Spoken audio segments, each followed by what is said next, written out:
back with a little Sox Orioles. Yeah, welcome back, everyone. Fenway Park here in Boston started a 3-game series matching the Red Sox and the Baltimore Orioles. Started a great week here at Fenway Park, 3 against the Orioles, and then 3 over the weekend against the New York Yankees. We will start under a nice cool night here at Fenway Park. Game time temperature of 66 degrees. Winds a little on the breezy side coming out of the east at 18 miles an hour. Right now blowing out towards left field. And the forecast tonight here at Fenway is clear. Bill Regan is the manager of the Baltimore Orioles. He posted his lineup card like this tonight. Brady Anderson will lead it off for the Birds. He will be in left field.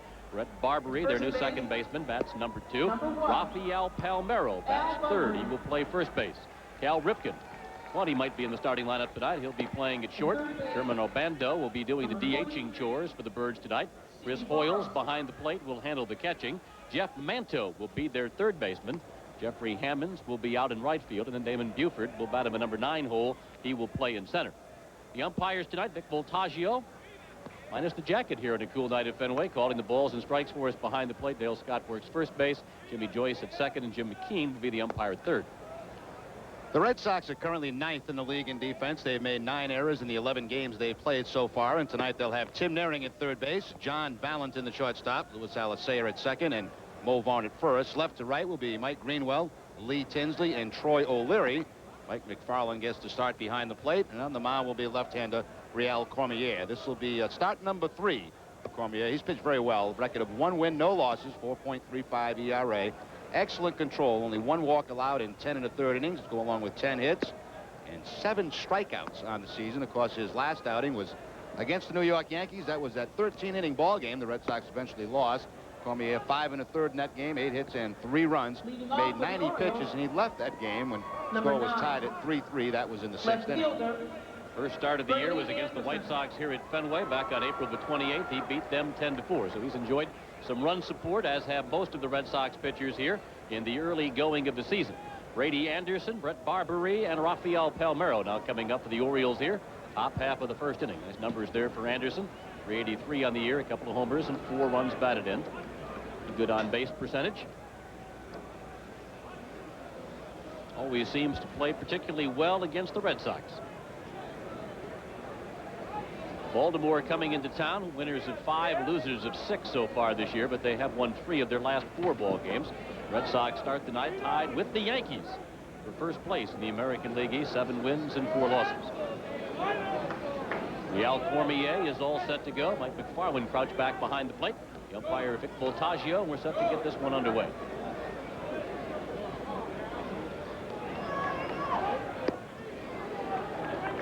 One strike to count on Brady Anderson. Anderson in 111 games with the Orioles last year hit .263.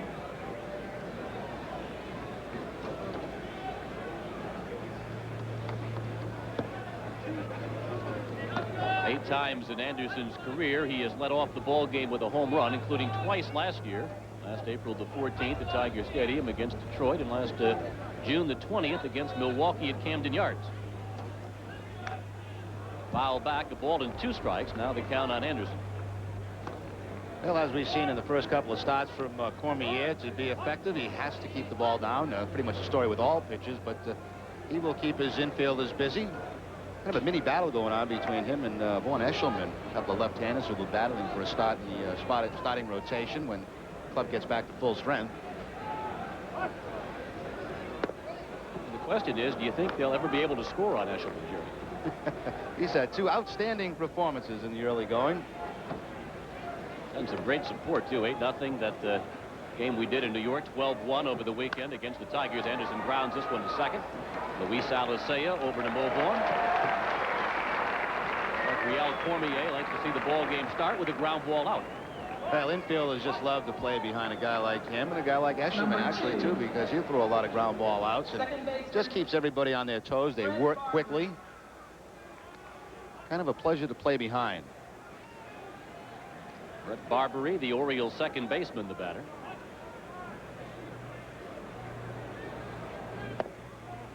Down low, 1 ball, no strikes on Barbary. 273 so far on the young season.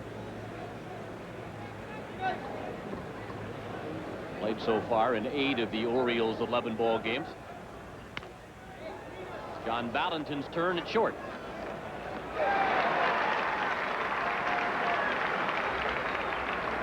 one of those nights where if you're an infielder, you tell the groundskeeper, please give me a little extra water on the infield tonight because I know I'm probably going to be pretty busy. First 2 outs, ground ball outs, 1 to second, 1 to short. 2 up, 2 down for Baltimore. Here's the first baseman, Rheal Palmeiro. Palmeiro been in a home run surge of late. Homers in his last 3 games. 4 now total for the year to go with that .318 batting average.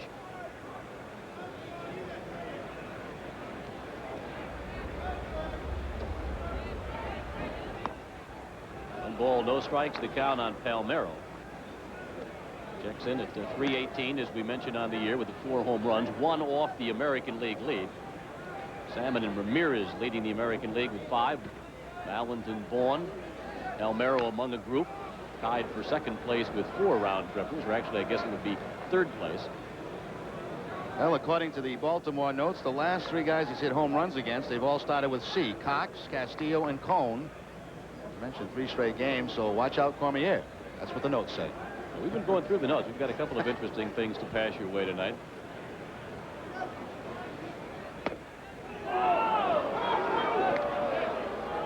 Crowd wanted the call, didn't get it. 2 balls and a strike.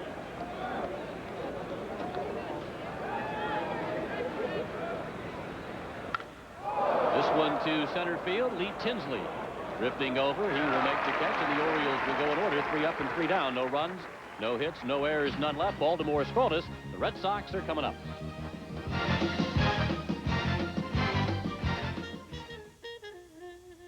Now the Orioles go 1-2-3 in their half of the first inning. Now the Red Sox with their first at bat here at Fenway tonight. Kevin Kennedy's lineup card looks like this. Lee Tinsley right at the top of things continues to do a fine job for the Sox. He will lead off and play center field. John Valentin, the American League's Player of the Week. Mo Vaughn will hit third and play first base. At the last minute, they put Jose Canseco in the lineup. He will DH.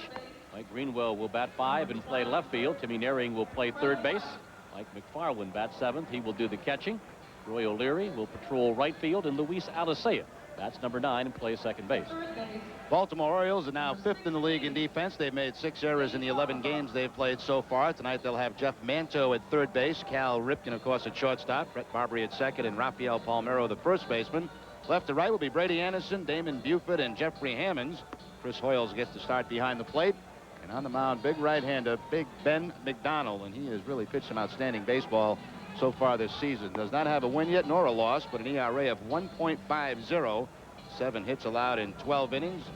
4 runs, only 2 of those have been earned. Opponents only hitting 163 off McDonald. He had the lead in that last game. He pitched against the Milwaukee Brewers, but early in the going, the bullpen was really struggling for the Orioles, and they kind of blew that lead for him as Milwaukee scored 6 times toward the end of that game to get the victory. We told you we scoured the pregame note. You notice the Orioles have a new cap. That's the gray cap. That's not a good omen for the Red Sox because when Baltimore wears those new caps, they were 2-0. Now, when they came out earlier today, we noticed they had the black and orange caps on, and when they wear those, they're 0-5. Well, they were just trying to fake us out up here in the booth, thinking we had an easy one tonight with those caps, and then they switched right at game time. So you didn't expect them to wear the 0-5 hats, did you? No, I didn't. They might burn those. Kansas City is also wearing new gray caps this year. I like these. These are nice. Lee Tinsley will lead off for the Red Sox. John Valentin and Mo Vaughn to follow here in the first. Look at that average for Tinsley, .435. That's under 500 on base percentage. Red Sox will see a good live fastball tonight for McDonald, 90 plus at times, and over the top curve. He's throwing more sliders recently. Also a split-fingered fastball and a changeup. Which is high to Tinsley. The count goes 2-0. In addition to that .435 average, that great on base percentage so far for Tinsley.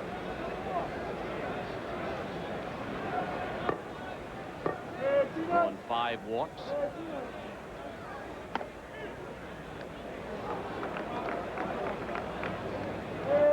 Tinsley, along with Tim Nehring, with 11-game hitting streaks, to pace the American League. They've hit safely in every game the Sox have played so far this year.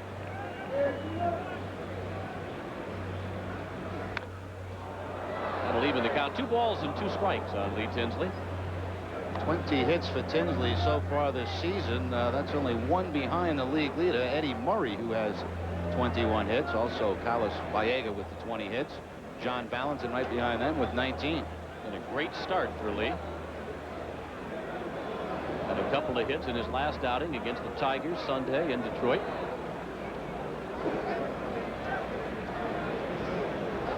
Due-2 pitch here from McDonald, and Tinsley will follow it back on the screen.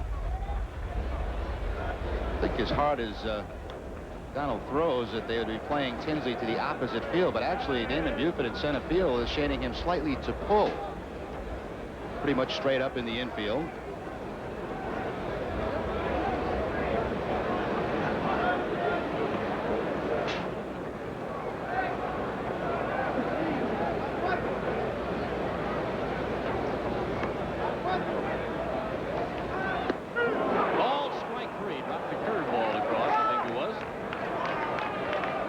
Looking forward, and McDonald has his first strikeout of the night. It's a good one, no question about it, and very similar to an Aaron Seeley curveball, except I believe thrown harder than Seeley's. Ball starts out about high and finishes just above the knees.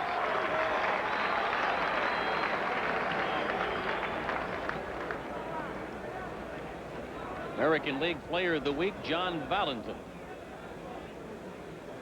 The week of May the 1st to the 7th, all Valentin did was pick up 11 hits and 29 at-bats, a .379 average, had 3 doubles. Mentioned he has 4 home runs already on the year.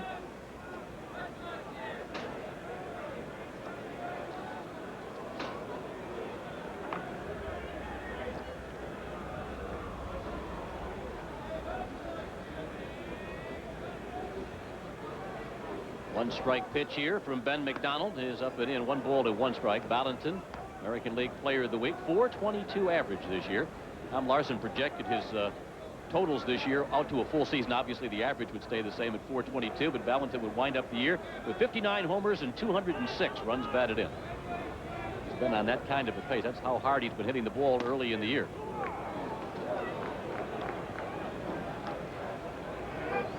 John has hit safely in every game but one this year.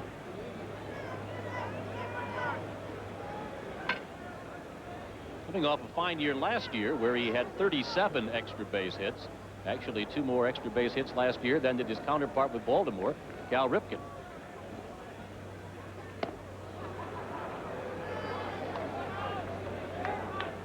It'll be much more of a challenge for Red Sox hitters, certainly in this series coming up and over the weekend against the Yankees and this past weekend in Detroit. But as we mentioned in our open, Bob, when you get a chance to work on a team like Detroit, you've got to come out with the win. And certainly the Red Sox did that over the weekend. 3 straight wins over the Tigers in Detroit. I mean, you know as well as I do that if Canseco doesn't hit or doesn't play and Witten continues to struggle at the plate, the runs are going to be harder to come by as you move through the rest of the schedule. Well, that's been the good thing for Kennedy at the beginning of the season. I mean, really, the middle part of the order has been off to a slow start, but been picked up by guys like Valentin, Nehring, Tinsley. Troy O'Leary's done a nice job when he's been in there. Valentin goes down swinging, strikeout number 2. So Tinsley and Valentin go back-to-back against the tall right-hander. Hard to tell here if it's a cut fastball or the tight slider from Ben McDonald, but what a tremendous pitch right on the outside corner. And Valentin tries to hold up the swing, can't quite do it. Nice start for McDonald, isn't it? 2 strikeouts. It's only the 5th time that Valentin has struck out this season. Well, McDonald now set to go to work against Mo Vaughn. Look at this defense set up on the left side of the infield. Ripken is certainly playing Vaughn to pull, and look how far over Jeff Manto is. They're giving Vaughn all that third baseline. I'd actually be happy to see him hit one down in that corner. Want to keep Mo in the yard here. Batting here with the bases empty, 2 outs. Bottom half of the first inning. Just 182. The average not up there yet for Mo, but 4 home runs, 3 of them on the last road trip. Go with 13 runs batted in.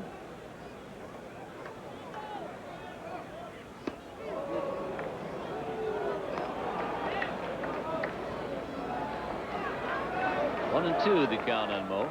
He's had a tough time in his career against the Baltimore right-hander. Only a .158 batting average in his meetings with Ben McDonald.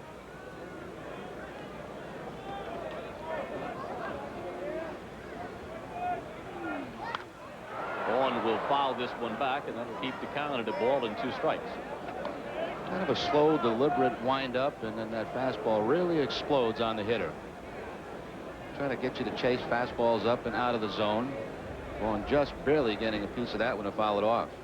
McDonald stands 6'7", weighs 214 pounds. He is 27 years old, a native of Baton Rouge, Louisiana. Deals here, 1-2 to Mo Vaughn. Vaughn will line this one down, but left field line foul.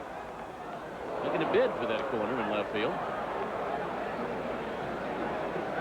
Obviously, their chart showed no ground balls from Mo Vaughn anywhere to the left of Jeff Manto. I should say to his right.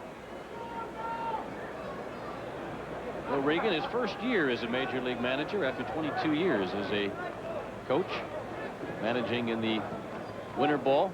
Former big league pitcher with the Tigers and Dodgers, among others.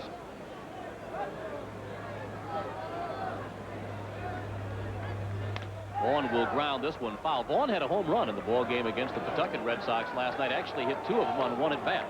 And they went over the left field wall. Hit one, and it was called a foul ball by the umpire, but Mo didn't realize it. He had his head down, was almost at third base last night. So they sent Mo back to the plate. Back in, Mo stepped. Next pitch, over the left field wall. This time it was a fair ball and a home run for Vaughn. It's like when the fan yells out, "Come on, straighten it out." Well, Vaughn went back and straightened it out.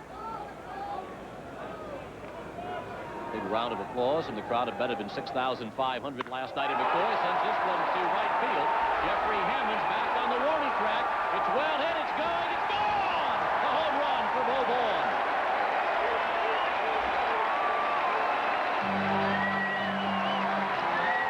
Home run number 5 for Vaughn this year, which will tie him for the American League lead.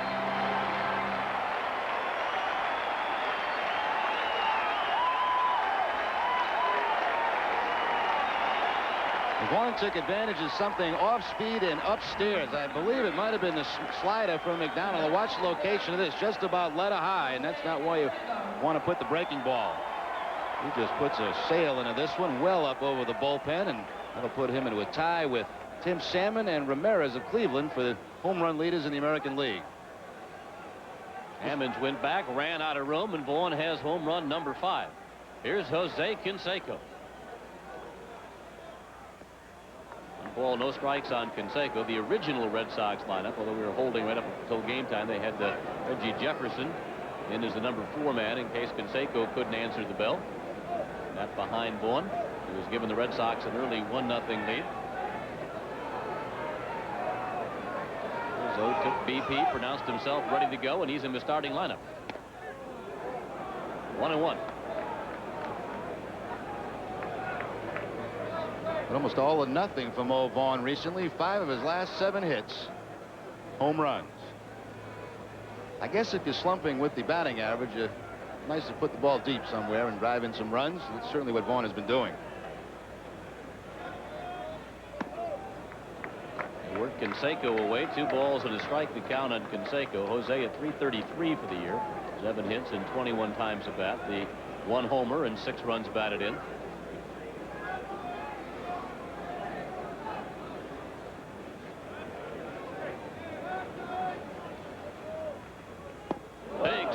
By Jose, 2-2. Well, he had one in batting practice today that almost made it to Kenmore Square. At least you would have thought so. Every time this season he has swung and missed, it seems like he goes for that ribcage area after the swing, and because he had kind of a minor problem with that at the beginning of the season, go along now with the groin. And he missed the last 2 games in Detroit. After the swing, he'll kind of reach to that ribcage area, and it's been a constant problem for him since day 1. Missed 2 games in Detroit, missed 2 games of a series in New York after injuring himself in game 2 of the series. Goes down and swinging. Well, McDonald strikes out the side, but Mo Vaughn deposits 1 in the right field seats. The Red Sox have a 1-0 lead here after 1.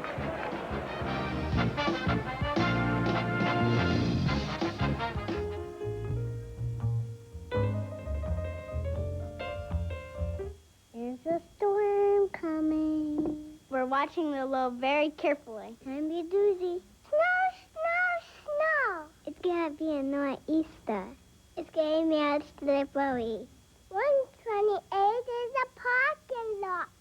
It's gonna be a tough commute. Get ready for winter at Sullivan Tire. Right now, conditions for buying Goodyear snow tires and all-season radials are just right. We're always here to get you there.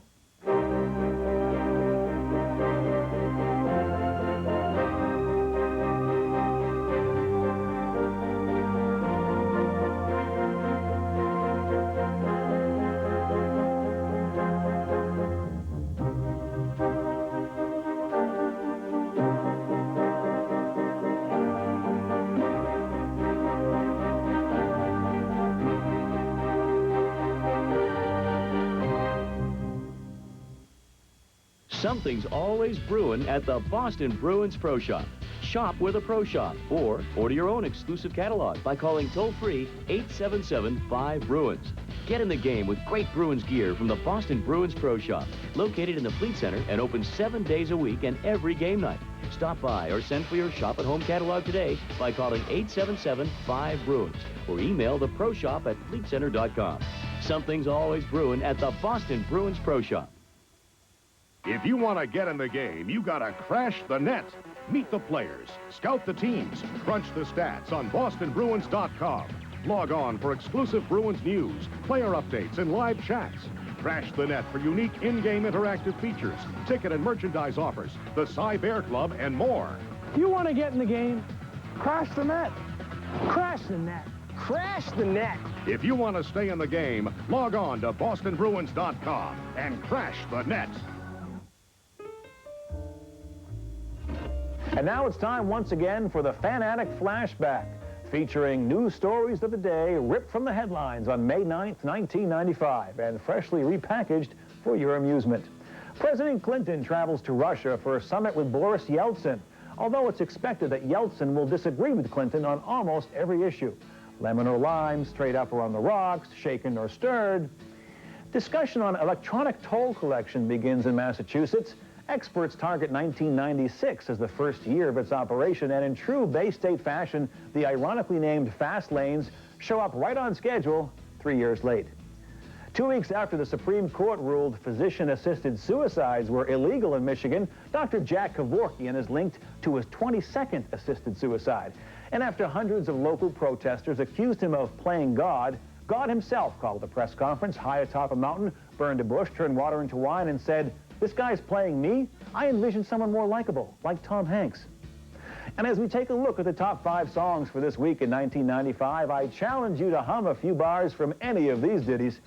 80s music's looking pretty good right now, isn't it? But this was 95, and somehow we managed to musically survive. Mo with number 5 on the year to give the Red Sox a 1-0 lead as we head here, top half of the second inning. Number 8, Ripken, followed by Sherman Ovando, and then Chris Hoyles up for the Orioles. Nice round of applause for Ripken, who brings his .302 average in here to Fenway Park. Ripken, of course, playing game number 2,021 in a row. Keeps going. He will pass Lou Gehrig's mark in early September at Camden Yards. One strike the count on Ripken. Got a way to get the press box all stirred up about 3 or 4 minutes before game time. Just run up and down and say, Ripken's been scratched. He's been scratched from the lineup. That'll get some attention. Now, you're trying to get radio to scurry next to us, but they didn't bite. I think they're used to your annex.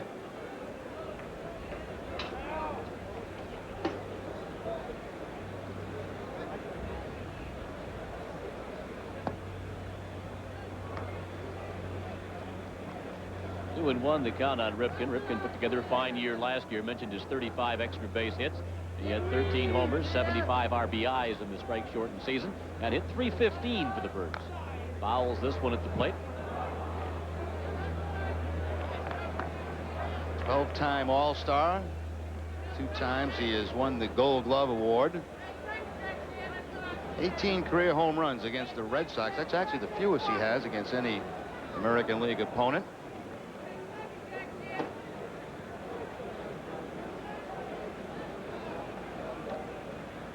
Cute ad for Franklin batting clubs with Barry Bonds, which is airing nationally right now. Ripken will reach out and foul it back.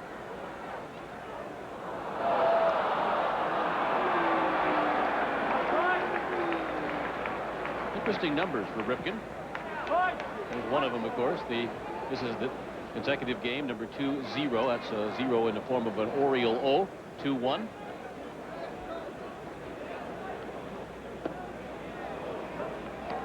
$1,130, the consecutive game figure set by Lou Gehrig. Most thought it would never be broken. That was one of those records you could not break. That, along with DiMaggio's 56-game hitting streak. But Ripken stays healthy. Gehrig's record's going to go. Down low for ball 4. So Ripken draws a leadoff walk here in the second inning. That's just the second free pass issued this year by Cormier. He doesn't walk many. No, he doesn't. He's been all over the plate. The inside corner, outside corner, turning the fastball over, using all his pitches. As you mentioned, Bob, only 2 walks, this being his 3rd start. Certainly hasn't got himself in trouble. Sherman Obando, the designated hitter. Gaudy early season numbers for Obando. Actually just has 11 at bats and 5 singles.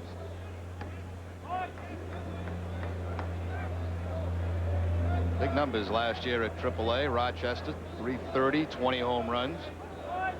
Drove in 69. First time he has ever faced the Red Sox. He and Jeff Manto had huge numbers at Rochester last year. Manto actually edged him out as the International League's MVP.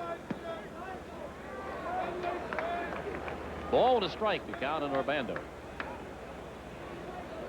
Harold Baines, of course, the normal designated hitter, or the everyday designated hitter for the Orioles, but Baines does not hit left-handed pitching well, and so Obando in there with the left-hander Cormier on the mound.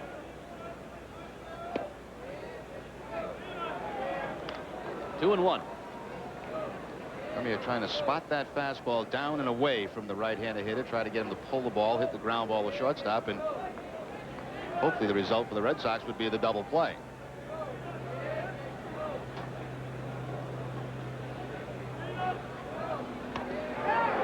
Swung on and missed. That'll even the count at 2-2. Sox and the Yankees with 7-4 records lead the Eastern Division by a game over Toronto. 2 games up on Baltimore in the early going. Milwaukee off to its sensational start. Milwaukee took 2 of 3 from the Yankees in the Bronx. Brewers with an 8-3 mark lead the Central.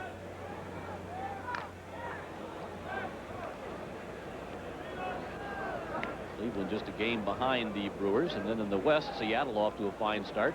7 wins, 3 losses so far for the Mariners. They have a 1.5 lead over the California Angels in the American League West.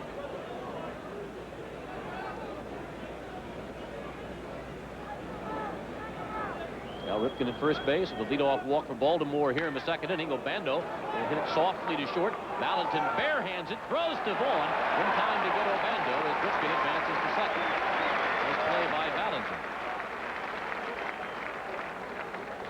Chance taken that time by Valentin to play that ball with the bare hand. Now, usually when the ball is rolling this hard, you'll automatically see the infielder go to the glove. Not that time, and nice pick there at the other end by Mo Vaughn to keep the ball out of the Red Sox dugout. No chance for a double play. Ball not hit hard enough, and Valentin had to come too far into the infield to make this play to even think about going to second base. Well, 9 out of 10 times you see that ball when it's hit that hard on the ground to just bounce out of the infielder's hand. But that time Valentin able to make the play. Ripken in scoring position, 1 out here, top of the second inning. Sox with a 1-0 lead thanks to Mo Vaughn's solo home run. Batter is Chris Hoyles. Hoyles checks in 200 on the year, 4 hits in 20 at bats. Has a couple of home runs and 5 runs batted in.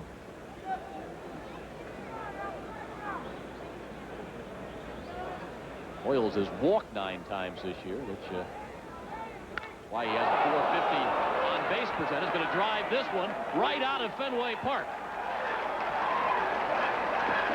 No walk on this trip to the plate. Hoyles goes deep, a 2-run homer. Ripken scores in front of him, and the Orioles have themselves a 2-1 lead.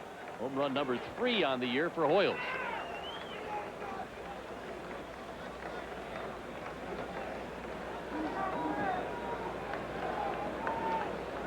That is the second home run given up by Cormier on the season, and no surprise that Hoyles picks up the home run. Over the last 3 years, he's hit 77 of them, the most of any American League catcher, and there's no doubt about this one once it left the bat.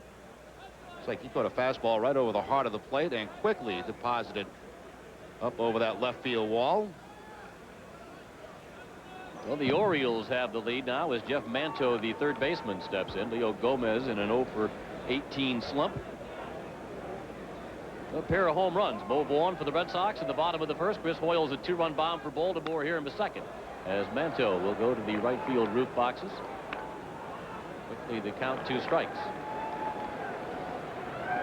Cormier, as mentioned, given up 2 home runs this year, the one to Hoyles and one his first start. That was another long one. Frank Thomas hitting one to left center field here at Fenway. Yeah, that was really the only mistake that he made in that whole game against the White Sox. And I don't know if you can call it a mistake when you get Thomas at the plate. I mean, he can lose anything. Manto on the 0-2 pitch drives a single to left center field. Well, the ball was down, certainly, from Cormier, but I guess on the 0-2 pitch, not down enough. Manto goes right down to about the knee-high length to get this base hit out to center field. Just on the 0-2 count, that's too good a pitch.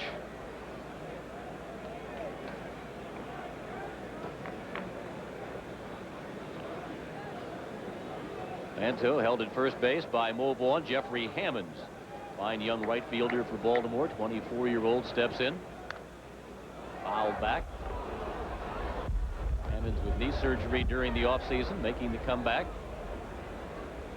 The strained right knee last May, struggled when he came back finally in mid-June, but closed the year hitting pretty well after the All-Star break. Wound up the year at .296 in 68 games. Little pop foul, Mo Vaughn over for a look, but that's back in the crowd and back of the Red Sox dugout. And the count is 0-2. Well, we saw Hammonds play his first game this spring when the Orioles came to Fort Myers to play the Red Sox, coming off that reconstructive surgery on his right knee. They say that's an injury that went all the way back to his high school football playing days. It only got so bad on him they had to do the repair work. So kind of a comeback season here for Hammonds.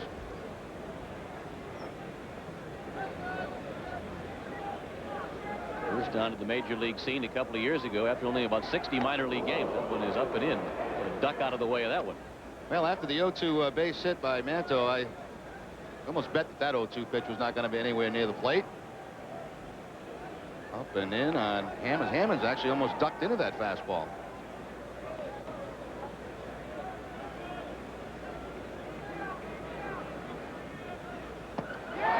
Chase one out of the strike zone, strikes himself out as Cormier picks up his first. Well, you kind of figured after the up and in fastball by the left-hander, he'd go right back to operating down and away. Ball not even close to being a strike, actually tailing down and away out of the strike zone, but see Hammond there just can't lay off it. It might have been the split-fingered fastball from Cormier.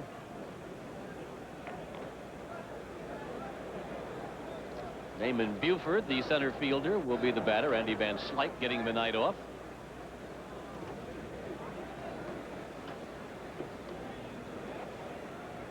Van Slyke, of course, a left-handed hitter, and with the left-hander Cormier going, Buford gets the start.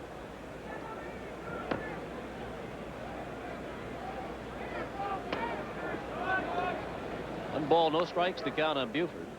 Buford this year played in 8 games, but has had just 5 at-bats this year and is hitless. This is his first start of the season tonight.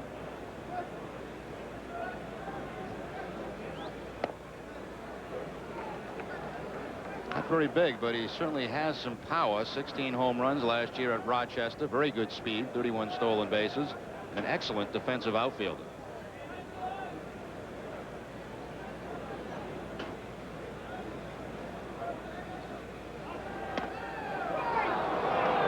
Goes 3-0. Cormier not as sharp tonight, obviously, as he has been the first 2 times we've seen him, against Chicago on April the 28th and then at Yankee Stadium last week on May the 3rd.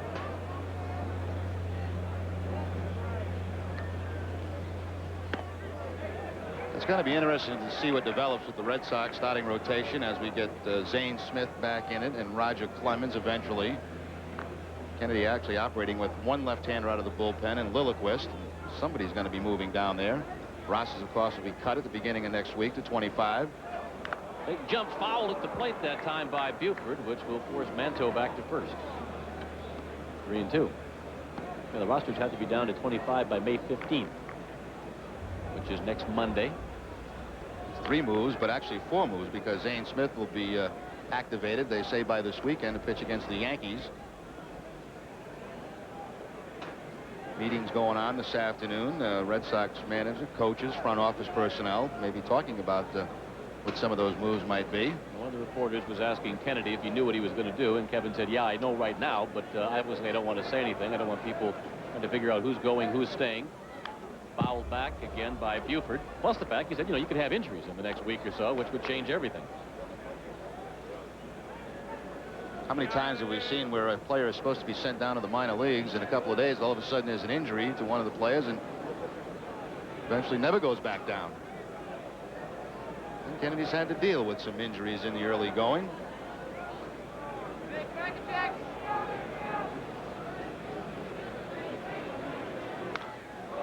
To center field, Tinsley coming on. Tinsley will make the running catch and that will retire the side. But the Orioles do some damage on a long 2-run home run by Hoyles, and Baltimore now with a 2-1 lead after 1.5.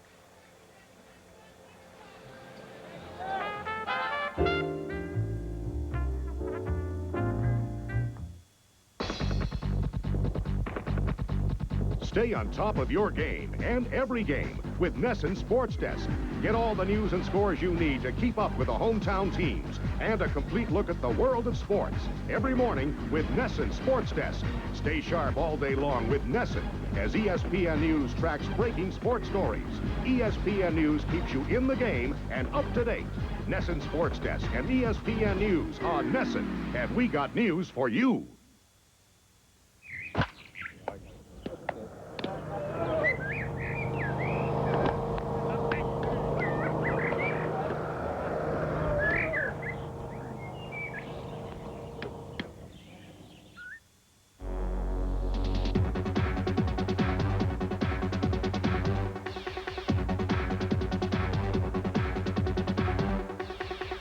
Hit the slopes with championship snowboarding, Tuesday night at 7.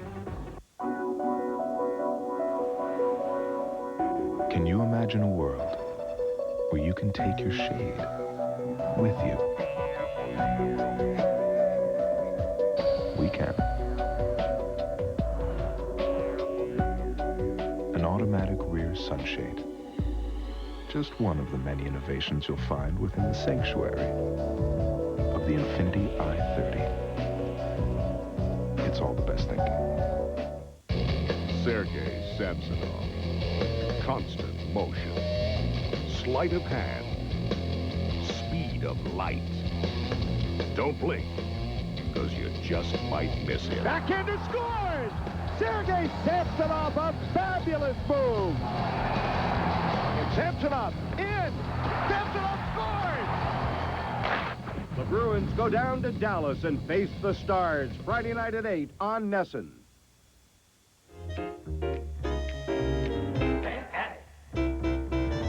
wouldn't be laughing. I understand you're in the dunk tank out in the front of center field. It'll be a lot of fun on Monday. Now batting for the Red Sox, the second baseman, number 10. Ben McDonald all set to go to work here against the Red Sox. They come to bat here bottom of the third. Luis Alicea, the number 9 hitter, to lead it off here against Ben McDonald. Back to the top of the lineup, Lee Tinsley and John Valentin.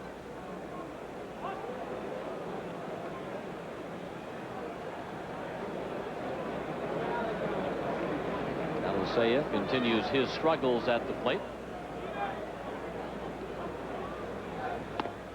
Tough guy to bat against here in McDonald. If you look over the last 5 years, 1990 through 94, the toughest pitcher to hit with nobody on and nobody out. Over leading off an inning, Randy Johnson right at the top of things.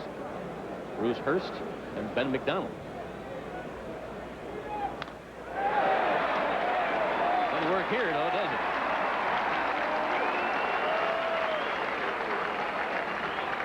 Luis Alicea dropping a single into center field. number 30. First hit that Alicea has had since moving to the number 9 spot in the batting order, and maybe that's the hit that'll get him moving in the right direction. He's had a tough time of it the first couple of weeks of this season. I saw Randy Johnson pitch the other night on TV, Sunday night game, I believe it was, against the Angels, and I bail out watching him from the living room. I don't like the way he throws. That would definitely be a day off for me. He's tough, whether there's nobody out, 1 out, 2 outs, 2 on, no matter what. Alicea breaking an 0 for 13 streak. There's Tinsley with a line drive, base hit left field. Tinsley now, his hitting streak has reached a dozen games. Happens so many times that when a player strikes out in his first at bat, that next time up he'll go after the very first pitch, and that's exactly what Tinsley did. He got the high fastball, and more importantly, got on top of the high fastball to hit the line drive. Talk so much about wanting him to hit line drives and ground balls. There's a perfect example there where he's getting the job done.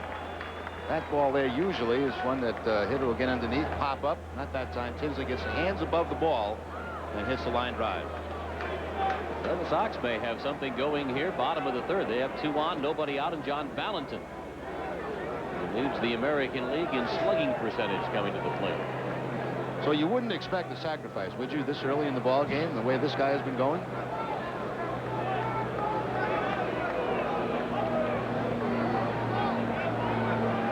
Valentin went down swinging in the first inning.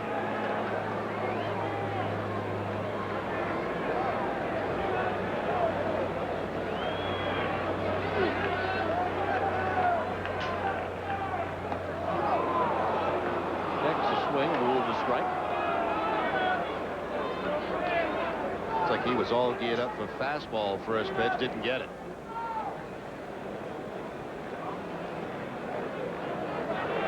Mike Flanagan, pitching coach, along with Regan, the new manager.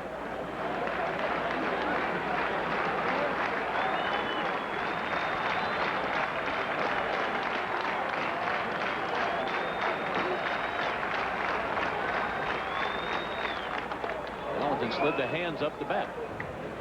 I don't think that was a sacrifice attempt. That was just an attempt that maybe Valentin, if he gets a pitch, he can drop down to third base, trying for a base hit, but still prefer to see him swing the bat. 1 ball, 1 strike for count. See Mano in on the grass in third.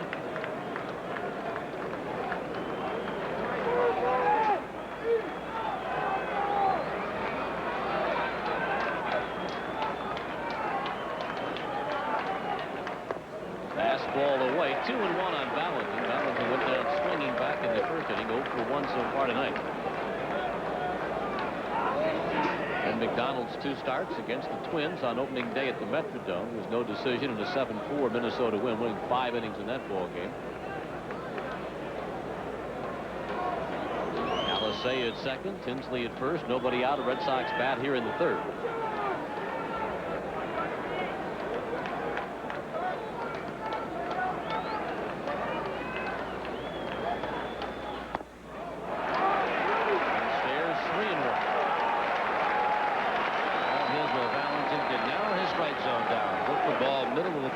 Something he can drive. Count in his favor, 3-1.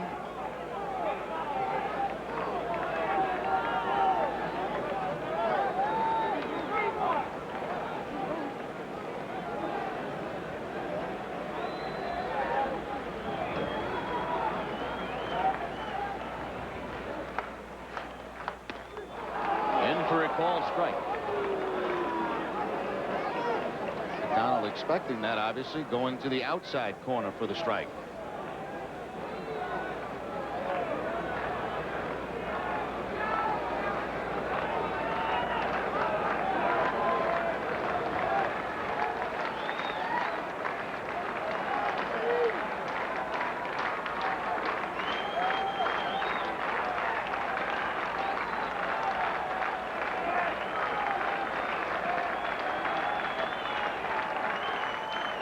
Runners are off with the 3-2 pitch. Here's the throw to third. He's safe.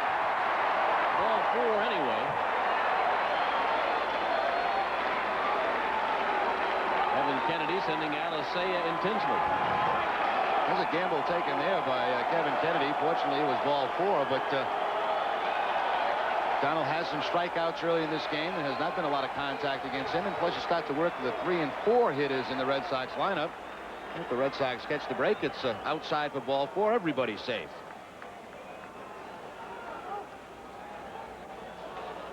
Mike Flanagan, Oriole pitching coach, out to try to calm down Ben McDonald, who all of a sudden in some trouble. Big trouble potentially here in the 3rd inning. Sox have loaded the bases with nobody out.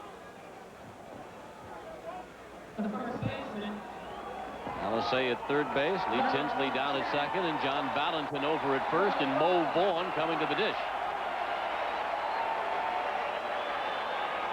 Well, about as much trouble as you can be in here at Fenway Park.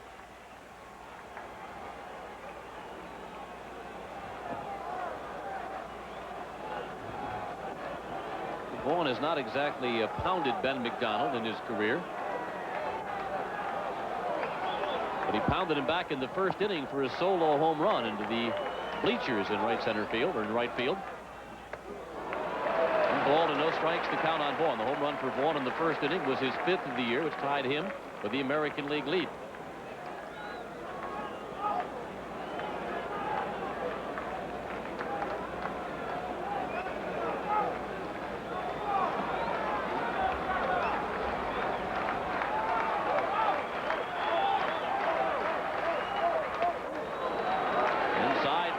So Vaughn's going to be sitting on a 2-0 pitch.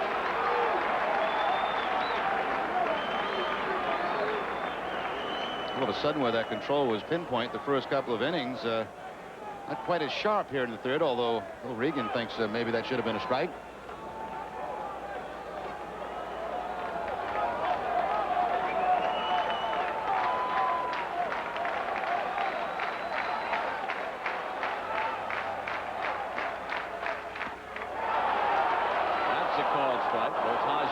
Slow, but goes up with the right hand.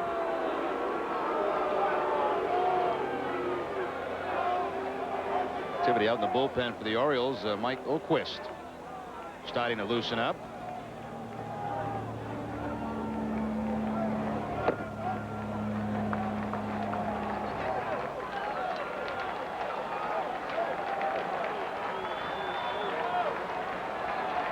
Donald deals 2-1, and it's inside for ball 3. Here's where Vaughn really has to try to calm himself down. Bases loaded situation, counting his favor, 3 balls, 1 strike. You want to get over anxious and swing at a bad pitch. Got a chance here to do some major damage.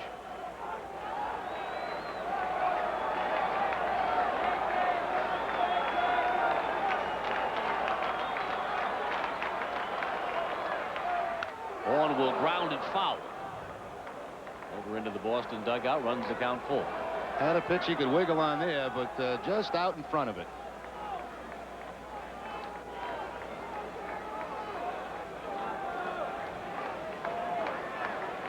After Vaughn, it's Jose Canseco. That's with the bases loaded. Nobody out here in the bottom of the 3rd.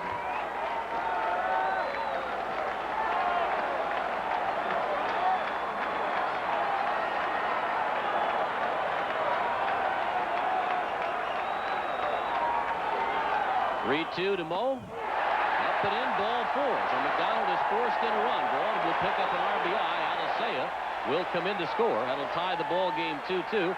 Tinsley moves to 3rd. Valentin down to 2nd. And Mo Vaughn aboard at 1st. And Jose Canseco coming up. Well, McDonald just kind of breezing along with the exception of the home run to Vaughn. And you get a base hit for the number 9 hitter in the lineup, and it's been all trouble since then.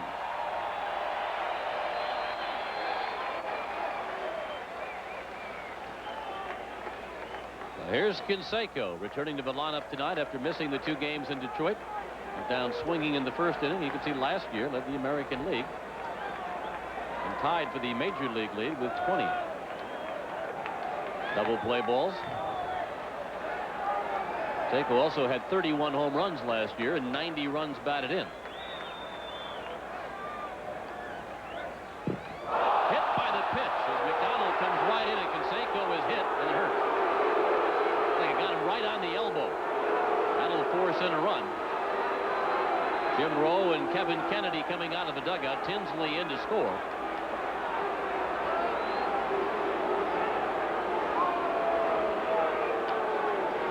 Looks like it got Canseco right above that shield and right off the elbow. Just what he needs. Mentioned coming to spring training, bothered by the ribcage pull injury. And Yankee Stadium having the problem with the hamstring.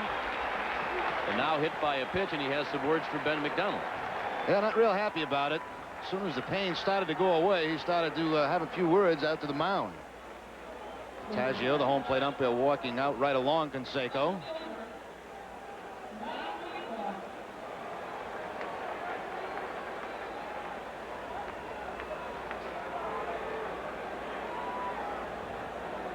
Nowhere for Jose to go here. Even the shield couldn't help him that time. So you got bad ribs, you got bad groin, and now you got a bad elbow. This is just game 12 of the season, too.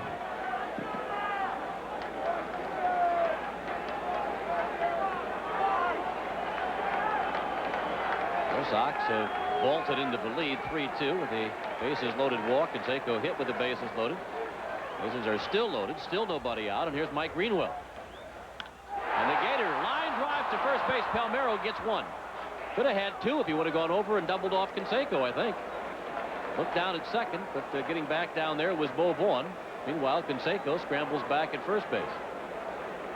Looked like that maybe Palmeiro could have just made that catch and then went and tagged Canseco before he got back into the first base bag, but he took a peek towards second base. There was no action there. Then when he looked back, it was too late. Breaking ball here, the line drive with some topspin, but Palmeiro there now. Looks like if he went right after Canseco, maybe could have gotten him. Maybe a break there for the Red Sox.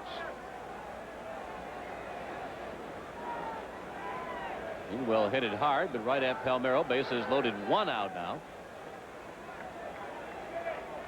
Tim Naring at the plate, trying to extend his hitting streak to 12 straight.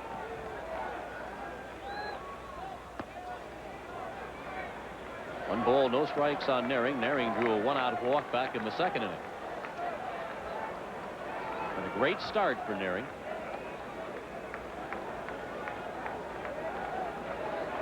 As the Red Sox everyday third baseman.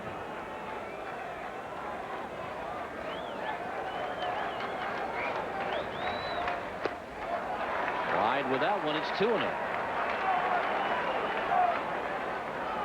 It's really been a labor for McDonald here in the third inning.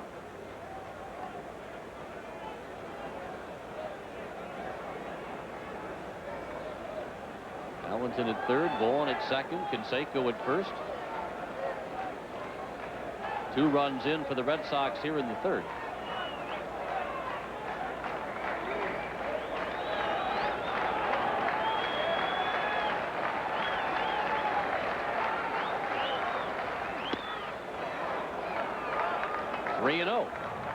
The Red Sox hitters aren't helping out much either. I mean, some of these pitchers aren't missing by very much, but making him throw strikes now.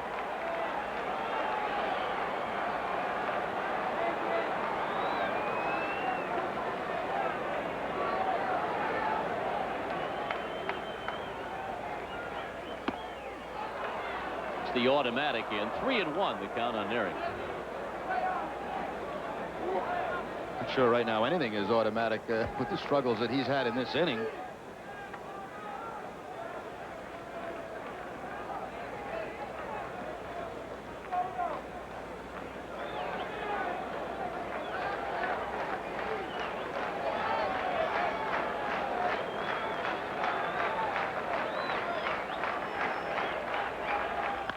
Naring with a ground ball to short.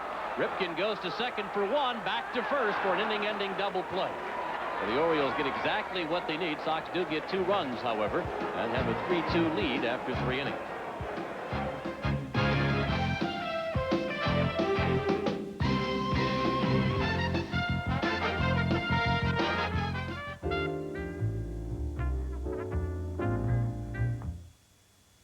Get a front row view of the squared circle, New England style, with Ringmasters, a Nesson 1-hour special. It's pro wrestling in New England, and it's everywhere. You watched it. Your parents watched it. It's in your local gym, at the Fleet Center, on TV, and in your face. Trace the roots and face the future. It's Ringmasters, sponsored in part by Sullivan Tire and Auto Service.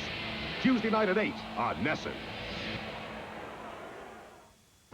Log on to the coolest game. NHL.com lets you listen to every game live. Get breaking news, real-time scores, and the hottest video clips. Play fantasy hockey, check super detailed stats, and interact with other fans from anywhere in the world. The NHL.com network gives you access to every team's site. Customize your favorite team jersey and get cool NHL merchandise. Sir, you ordered this? Sure did. Cool. NHL.com. If it's hockey, it's here. We got hoops on Nesson, big time. Nesson is your ticket for double the big-time hoops. Be sure to get a second helping of the best college basketball in the country. Double the dunks, double the fun. Don't miss twice the big-time action. It's big-time basketball on Nesson as Iowa travels to Illinois and Rutgers travels to Pittsburgh. All the action starts Saturday at 5. As a kid growing up, you always dreamed of playing professional hockey. The best part of it is being able to come to the rink every day and extend your childhood. Sometimes you got to pinch yourself playing in front of 15 to 20,000 fans. It's a great thrill. I think it's a tremendous sport. The puck moves fast, the players move extremely fast, and that's part of the excitement of the game. To me, I hope that the fans really appreciate that I love playing this game. I like to go out and play as hard as I can every night, and I have a great time doing it.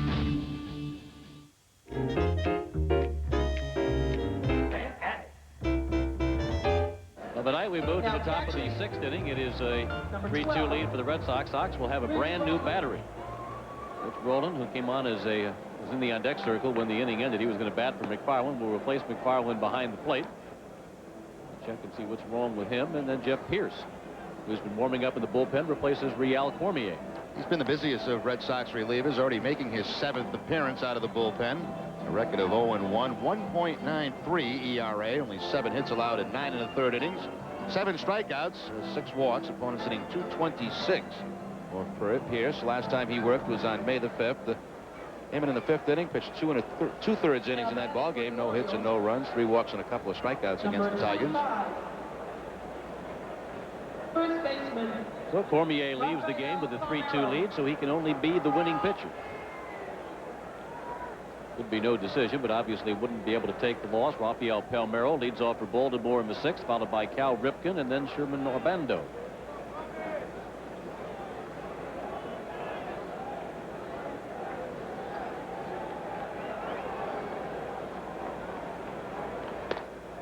Well, 3 home runs in 3 games by Palmeiro off pitchers whose last name began with C, but Cormier escapes unscathed.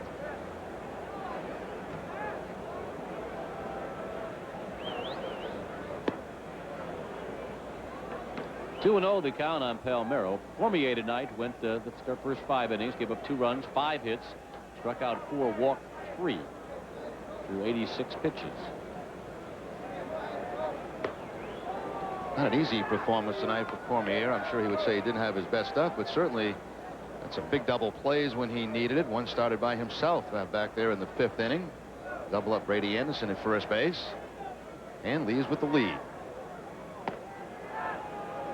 Pierce, however, comes on and walks the leadoff man in the 6th. This is the 5th straight inning Baltimore has placed the leadoff man aboard. The shortstop. Really, the only negative stat for Pierce in his outings have been the walks. Cal Ripken. Not getting many hits off him. Striking out a bunch of guys, but every now and then lose control and walk somebody.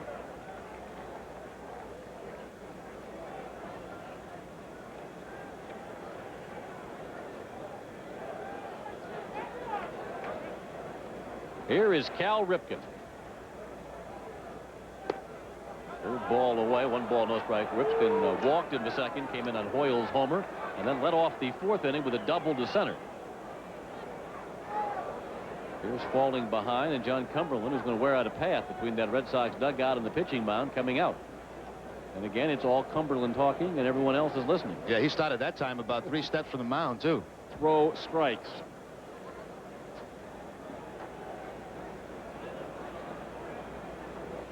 It'd be funny sometime if a pitcher just said, okay, look, stop right there. I know what you're going to say. I get the message. Let's just save some time. pull up the sign from dugout. Throw strikes.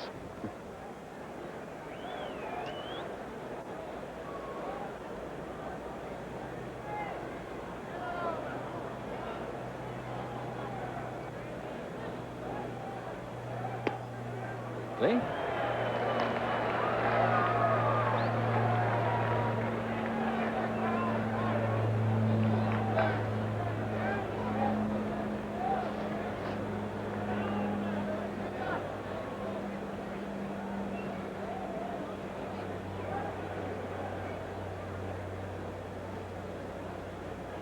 One pitch. Ripken chasing that one. 1 ball, 2 strikes.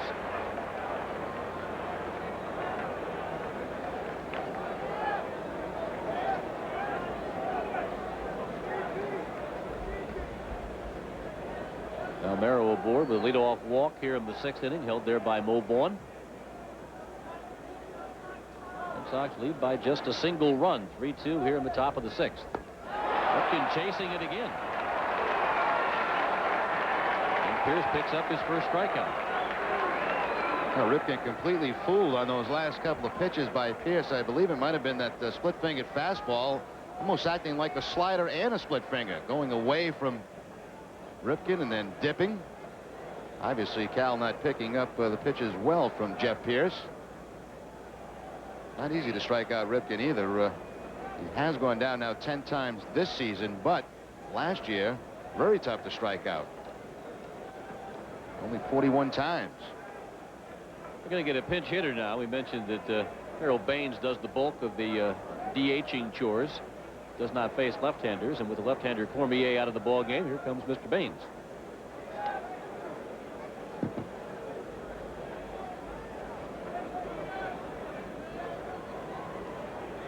Baines right now on a 5-game hitting streak, and very impressive 5 games. .429 average.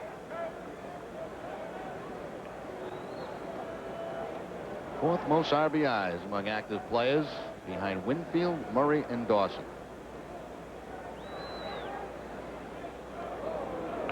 Oh, in the dirt.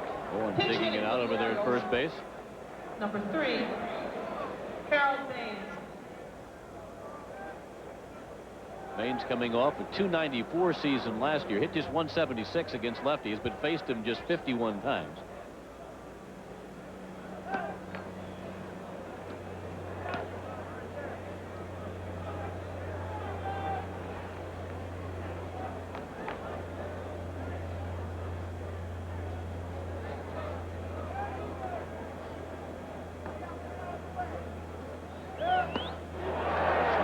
A ball and a strike.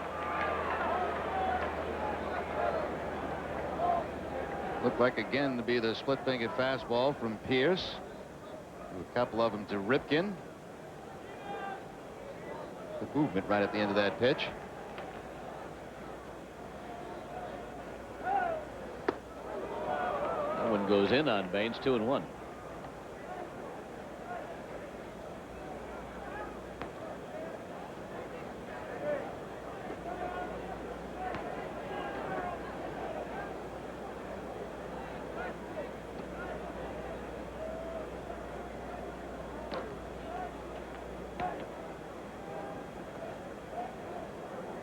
Have 3 runs, 3 hits. The Orioles 2 runs on 5.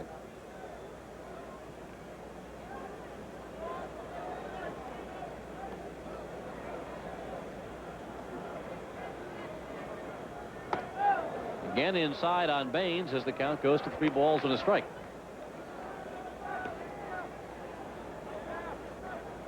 First meeting this year between the Orioles and the Red Sox. Orioles winning the season series last year. 4 games to 2, including all 3 meetings between the two here at Fenway Park. There goes the runner. The pitch is down low for ball 4. But Pierce has walked a pair of Orioles here in the 6th. Sandwiched around the strikeout of Cal Ripken. Number 23. Well, Red Sox need now some of that more double play magic they've had so far in this game. Turn 2, 1 in each of the last 2 innings. They've got Manto to hit into a 6-4-3 twin killing in the 4th. But the big one was the one turned by Cormier in the 5th inning. Orioles with 2 on, nobody out, and they got Brady Anderson to hit into the 1-6-3 double play.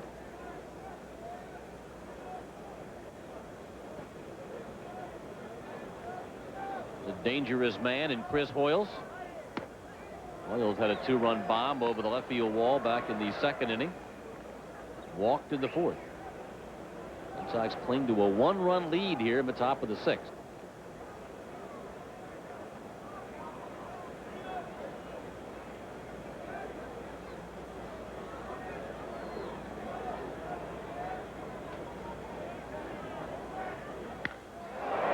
Base hit to left center field. Rounding third is Palmeiro. He's being sent home. That'll tie the ball game on the RBI single by Hoyles.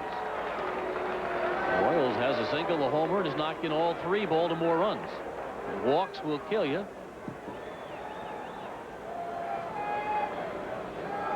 And all of the offense so far tonight for the Orioles, driving in all the runs. Looked like the split finger pitch that time, but didn't get it down. Stayed up in the strike zone, and Hoyles right back through the middle for the base hit.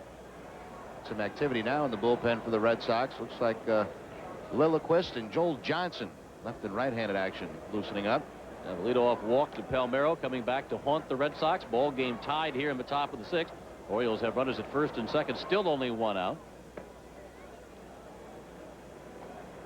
Lilliquist there, number 28, the left-hander. Joel Johnson behind him. Here's in trouble here in the top of the 6th. Jeff Manto at the plate. Manto looking at a called strike. Walks have generally not been a problem for Red Sox pitching so far this season. As a matter of fact, they have walked fewer batters than anybody in the league coming into tonight's action. 3 by Cormier, 2 by Pierce so far tonight. Manto will pop it up. Vaughn is called off by Alicea, who will make the catch on the grass.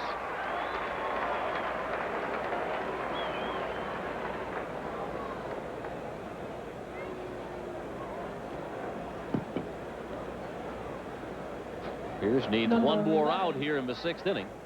Right fielder. Batter will be the right fielder, Jeffrey Hammond.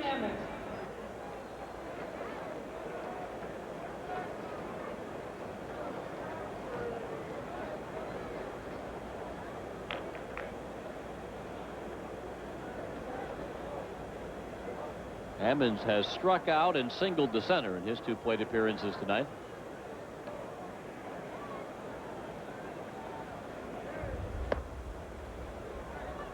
Missed outside, a ball and no strikes.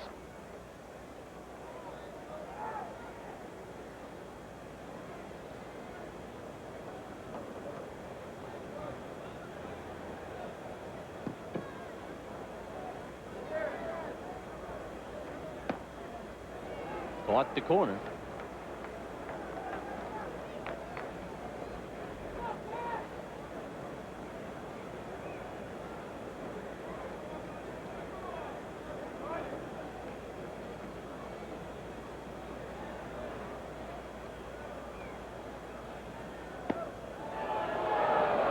Downstairs with that one. 2-1 the count. Not a bad pitch right there. That might have fooled Voltaggio, the home plate umpire.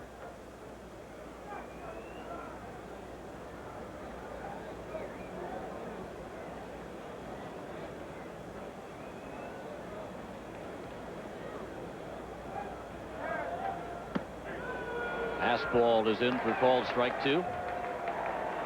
So many split-fingered fastball pitches by Pierce that fastball there had to look like it was 100 miles an hour to Jeffrey Hammond.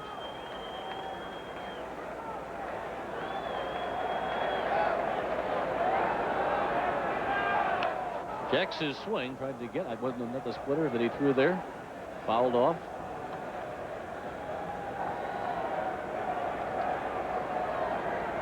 The count remains 2 balls, 2 strikes, 2 on, 2 outs.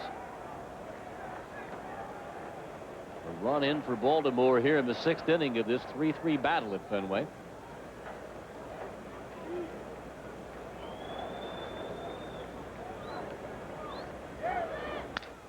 Rounded to third base. Naring touches the bag in front of Harold Baines, and that will retire the side. Orioles get a run to tie it up, and after 5.5, we're tied 3-3.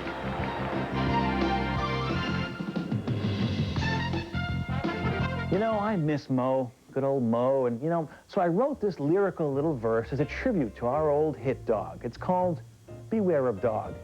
Indulge me, if you will. Beware of dog when you enter his park. The hit dog doesn't roll over, and he never plays dead. He's always learning new tricks, like making the other guys fetch. And you should see him with his favorite stick. The dog days of summer were pretty cool when Maurice Vaughn was around, because the hit dog always was and will be a fan's best friend.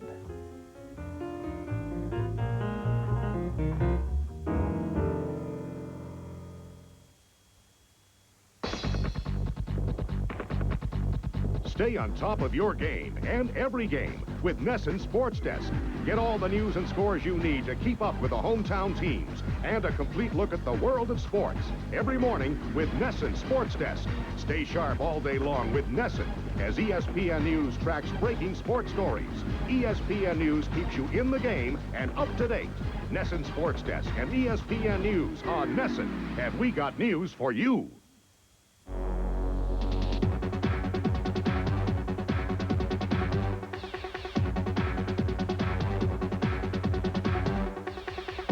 Hit the slopes with championship snowboarding. Tuesday night at 7.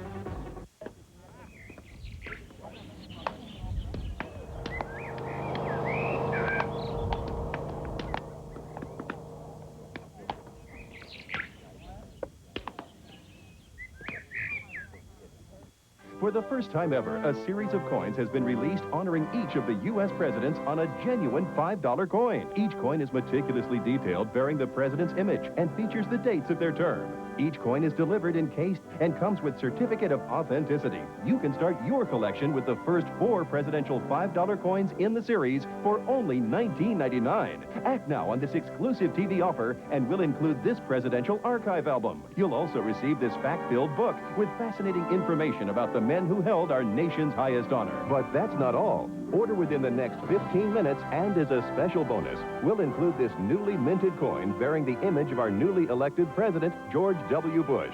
Free with your paid order. This may be a once-in-a-lifetime opportunity. These one-time-only coins will never be minted again. Order today. Call this toll-free number now to start your collection of presidential coins for only $19.99 plus shipping and handling. You can also order online at presidentialcoins.com. Hey, welcome back to Fanatic, ladies and gentlemen. Hope you're enjoying this great game between the Red Sox and the Baltimore Orioles. You know, Wes Chamerlain has a huge, huge moment at the end of this game. I don't want to tell you exactly what happens because I don't want to give away the ending, but let's just say it was a tremendous sporting accomplishment. So we're out in the streets talking to people, and we're going to ask them what their greatest sporting accomplishment was. What was your greatest sporting accomplishment ever? I hit a home run when I was 12. Nice. How about that, huh? Did you walk it off? Well, you know, I just knew it. I threw the bat down and started strutting. Ever any athletic moments at all? I was on a swim team once. You were on a swim team? Yes. That's pretty good. Scoring a soccer goal, I guess. Nice. Very good. Was it a game-winning goal? No. Yeah, I was good at the butterfly, but that's about it. What was your greatest sporting achievement ever in your whole life? Just making varsity at Hyde Park High School. There you go. That's right. Plug in my school. Greatest sporting accomplishment ever. Running track. Running track? Running track. There you go. Were you fast? Fast. Making my school team for soccer. There you go. You made the soccer team? Yeah. You any good? Well, actually, I quit. Yeah, there you go. I got a call. Nice job. Some defensive changes as we look at the moon over Back Bay. Brady Anderson has moved to center field, replacing Buford, who was lifted for the pinch hitter Kevin Bass. Bass stays in to take Anderson's spot in left. Lee Tinsley leads off for the Red Sox here, bottom of the 7th. So it's the top of the order for the Sox. Lee Tinsley, John Valentin, and Mo Vaughn coming up against Allen Mills. Try and do something about this 3-3 tie here at Fenway. Sox have just 3 hits. That includes a solo home run by Mo Vaughn in the first inning. Tinsley fouls it off. Pretty interesting to see Tinsley get on base here to lead off the bottom of the 7th in a tie ball game. That would create an interesting situation here in the bottom of the 7th. Tinsley's gone 1 for 3 tonight. Ground ball, first base. Easy play for Palmeiro. And Mills has retired all 4 men he's faced. Yeah, it hasn't looked anything like the numbers that he's thrown up so far this season. Very effective in this outing against the Red Sox. 13.50 ERA. Will be heading south. He continues like this.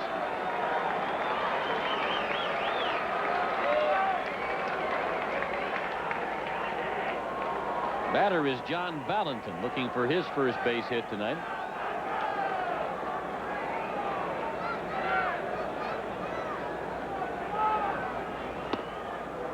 One strike on Valentin.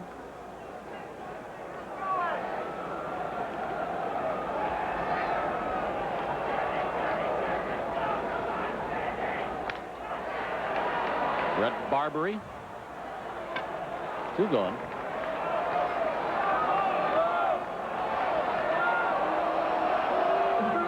The scorecard remains clean since Alan Mills took over. Bases empty, 2 outs here, bottom of the 7th, but here's Mo Vaughn. This sends a surge of electricity through the crowd here at Fenway Park.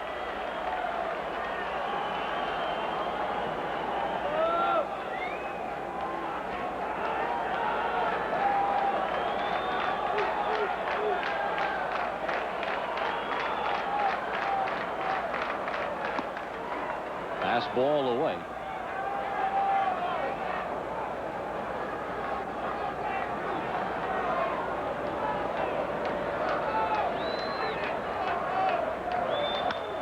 And line foul back out of Fenway. Vaughn career-wise against Mills has 1 hit, a home run, and 5 at-bats.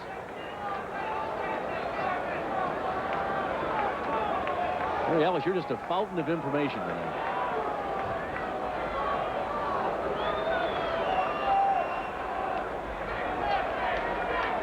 Here's the 1-1 pitch, and Vaughn fouls off another one.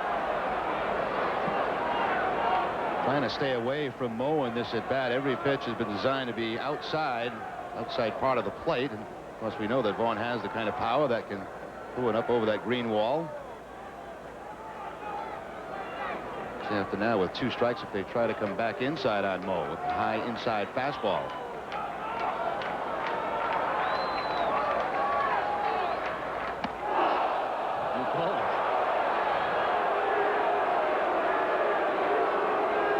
Well, they get Vaughn leaning and leaning after everything being outside, and Alan Mills decides to straighten him up with a little higher than I thought fastball.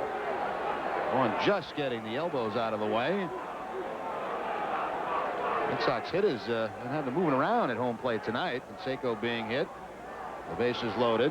McFarland leaving the game after being hit on the left elbow. And now Vaughn hitting the deck. That was a big-time knockdown.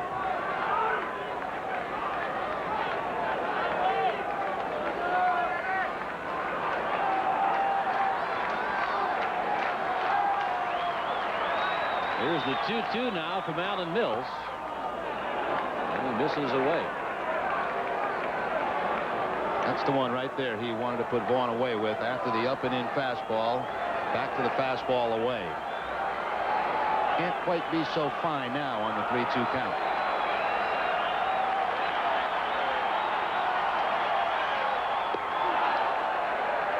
This is inside for ball 4, so that puts Vaughn aboard and brings up Canseco. The speed dog heading down to first base. I saw that in the notes. Mo had a second stolen base the game before last or last game, and they're now calling him in the press notes the speed dog. Well, on Nesson in his career, he's been the hit dog, he's been the slide dog on occasion, and now he's the speed dog. We'll see if the Sox can get the speed dog around the bases.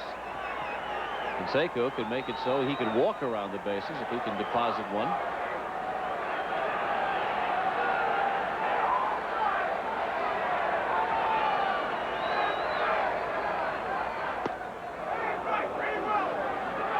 Ball, no strikes, the count on Jose.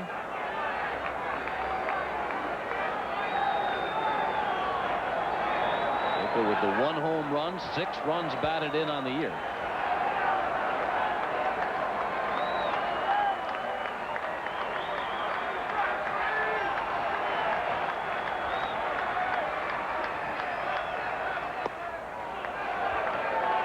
Missed again. It's 2-0. Wow. Canseco almost got hit again. Mills throwing that pitch in to change baseballs and fairly close to Canseco. Watch this swing if it's in the middle of the plate in.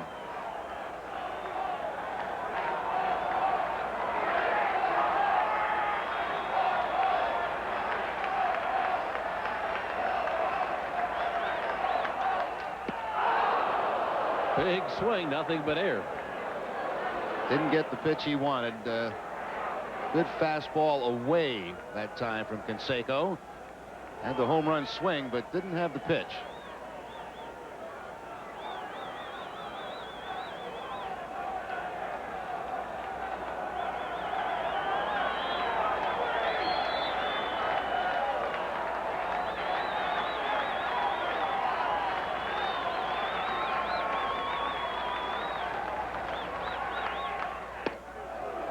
Looks at strike 2.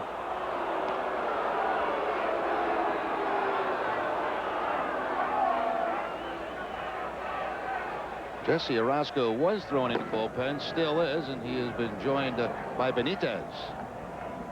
Big strikeout pitcher for the Orioles.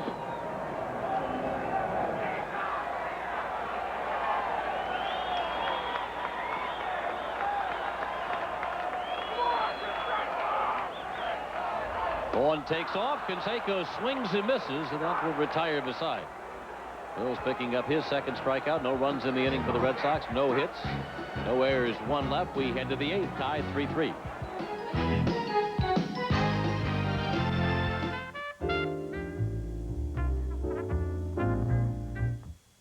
There's construction ahead. Oh no, the big dig! The traffic is bumper to bumper. Give the other driver a break. Watch out for little kids. Wow, that was a big pothole. Buckle up. Make sure your tires are ready to handle any of today's driving situations. It's getting very slippery. Our Goodyear tires offer the traction and handling to get you through the season. Visit Sullivan Tire today. We're always here to get you there.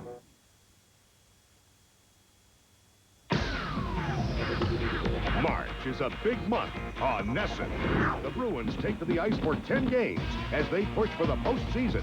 The Red Sox return to NESN with new slugger Manny Ramirez and 5 games from Fort Myers. March comes in with a rush. NESN's new thrill-seeking front row special. NESN is your ticket to college basketball and ECAC hockey tournament action and the Providence Bruins as they fight for the Calder Cup. It's NESN's biggest month. It's March. Stay tuned. Monday nights on NESN, you'll get more.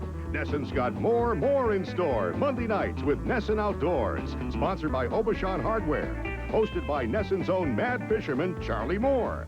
NESN Outdoors gets your feet wet at 7 with Boating Today. Followed by Divers Down, Charlie Moore Outdoors, and Northeast Journal.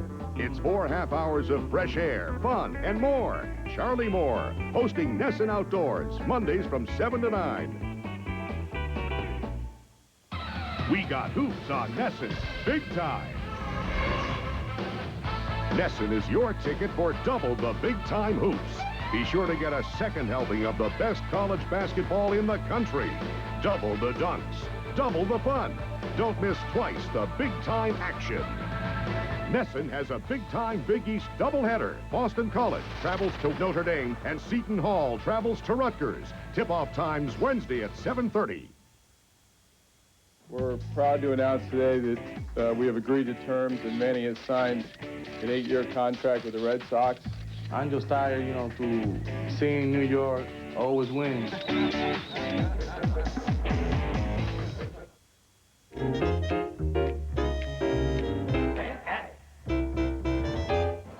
We've got a tie ball game for you here from Fenway Park as we head to the top half of the 8th inning. Orioles will be sending up Rafael Palmeiro, Cal Ripken, and Harold Baines. Eric Lilliquist continues on the mound for the Red Sox. Sox have picked up just 3 hits off Baltimore pitching tonight. Number 25, first baseman. And McDonald and Rheal Cormier were our starters. They're both obviously off the hook.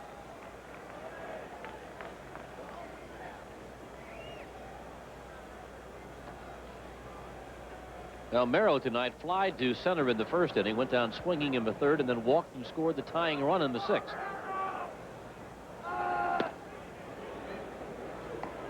Looks at a strike from Derek Lilliquist.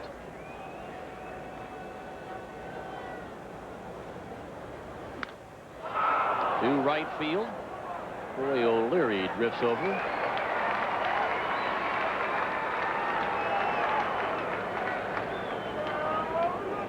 Kennedy once again out of that dugout for the Red Sox. Stan Belinda has been loosening up.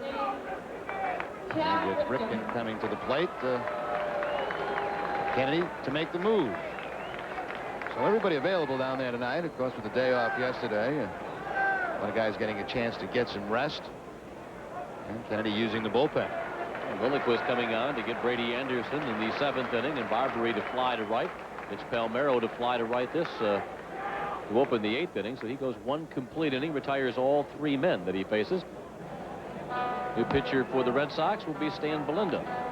Second appearance for Belinda since coming off to the saber list for the Red Sox, and he had quite a debut in the Boston uniform against the Detroit Tigers. He earned his first save after striking out the side in the ninth inning over at Tiger Stadium, of course, last year with the Kansas City Royals. 2-win, 2-loss, 1 save in 37 relief appearances out of the bullpen. That basically all in a setup role for Jeff Montgomery in Kansas City. And here's one of the guys that Kennedy felt would make a big difference once he was healthy and back in a Red Sox uniform.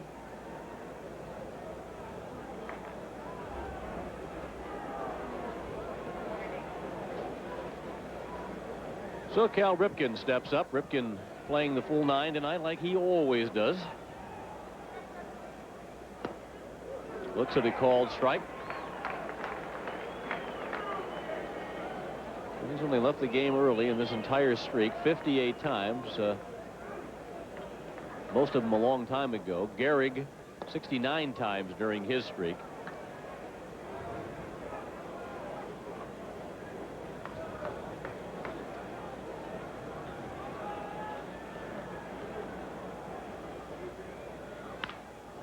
Rounder to short. Big hop there for John Valentin. Plants the foot over to Mo Vaughn. 2 outs.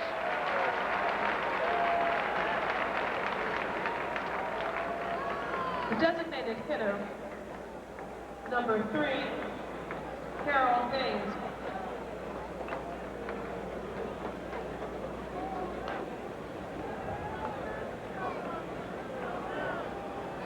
Lost my monitor, Jerry. Well, Baines. See if I can do some repair work on it between innings. But throw it out. Did you jiggle it yet? Not yet. We'll pound it here between innings as Harold Baines steps up.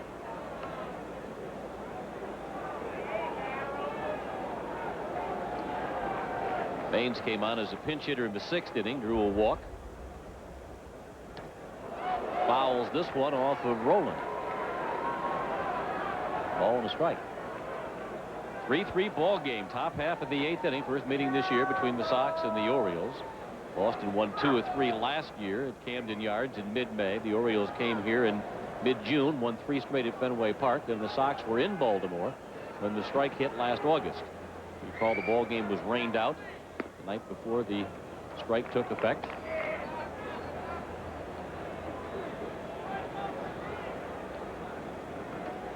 The other 2 rivals played just 6 times last year. Baltimore winning 4. Belinda was onto the save list with a little shoulder problem, and we could see a noticeable difference in his velocity here than before he went on the DL. 2-2. Baines gets a piece of it. Manager Kevin Kennedy was certainly looking forward to his return, saying that Belinda would allow some of the people in the bullpen to assume a more normal role for themselves. Zane Smith is supposed to come back in time to face the Yankees this weekend. Roger Clemens the 1st of June.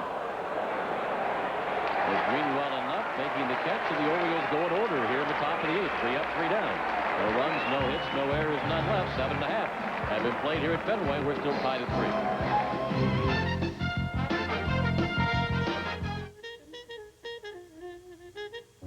The Red Sox come to to bat here, bottom half of the 8th inning. We've called in the run maker, Kevin Shea. The Red Sox Public Relations Office. We've got our rally caps on upstairs. Mike Greenwell, Tim Naring, and Rich Rowland coming up here against Allen Mills in this 3-3 ball game. We have to get some hats before we can put our rally caps on. We go one of those, well, we don't want an Oriole cap, but those are, you were saying how you like the gray caps? Different.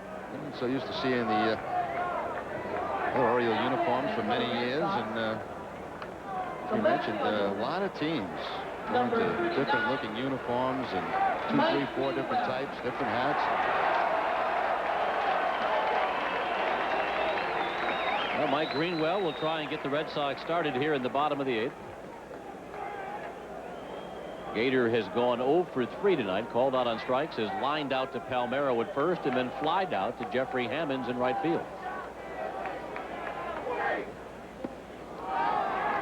Mills gets across strike 1. Mills has worked 2 scoreless innings in relief of Ben McDonald. McDonald worked the first 5, gave up 3 runs, 3 hits. So far, only 1 Red Sox has reached against Mills. That was Mo Vaughn, a 2-out walk last inning. Greenwell in the air to left field. Kevin Bass comes in to make the catch, 1 out. Excellent work out of both bullpens tonight in this ball game.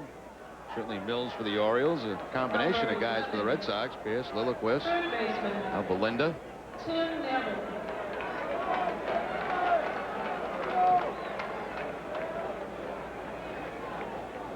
Tim Naring still looking to extend his hitting streak to 12 games.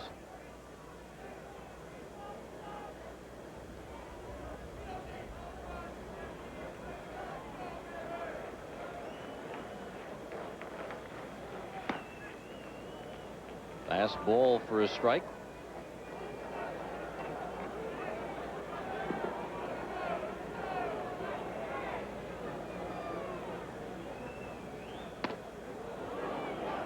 Strike 2.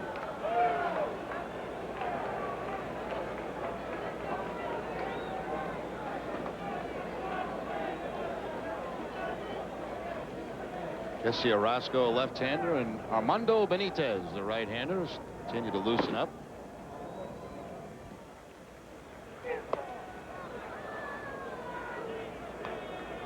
The Wild won tonight at Sky Dome in Toronto, 7th inning. Blue Jays still on top of the Yankees, but now to the tune of 9-6. Toronto led 4-0. Yankees made it 4-2. Toronto expanded the lead again and now has a 3-run advantage in the 7th. Naring will go down swinging, and that's 3 on the night for Allen Mills. And he is putting just about every pitch exactly where he wants to put it. Not only good velocity, but great location. Just off the outside corner. A tough pitch with 2 strikes to not swing at. Mills is right on top of his game. This has to be his best outing of the season.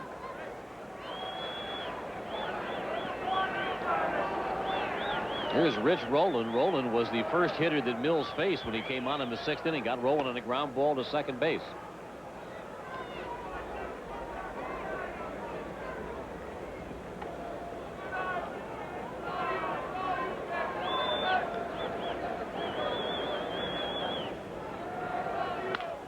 Grounds this one to short.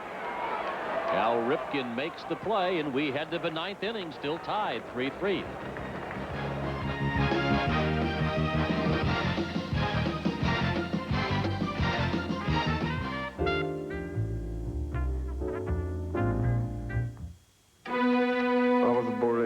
Czechoslovakia in the little town named Kladno, and I was started playing hockey when I was 3-4 years old. My goal always was to be the best player I can be. I like the sport because you have to use everything. You gotta have a good hands, good legs, strong body, and you gotta use your brain if you want to be good. Today I'm just concentrating on myself to be better and better every day. Sergei Samsonov. Constant motion. Sleight of hand. Speed of light. Don't blink, because you just might miss him. Backhander scores! Sergei Samsonov, a fabulous move! And Samsonov in! Samsonov scores! The Bruins go down to Dallas and face the Stars Friday night at 8 on Nesson. For goalies, the key factor is that you can't be afraid of the puck. You can see the whole ice from where you're standing. You can see mistakes, great plays. A lot of times when you are sharp, the plays do seem slower and they seem clearer. The noise of the crowd is not there. The only thing you're thinking about is stopping the puck.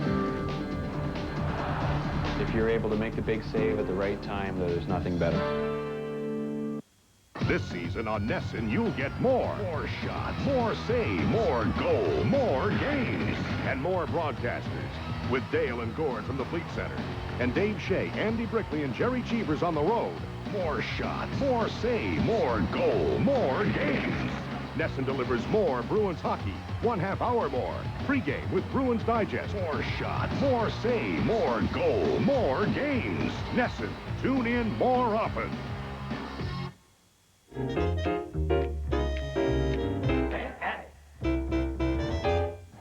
Well, we've reached the top of the 9th inning here at Fenway Park. The Red Sox and the Orioles in a 3-3 standoff.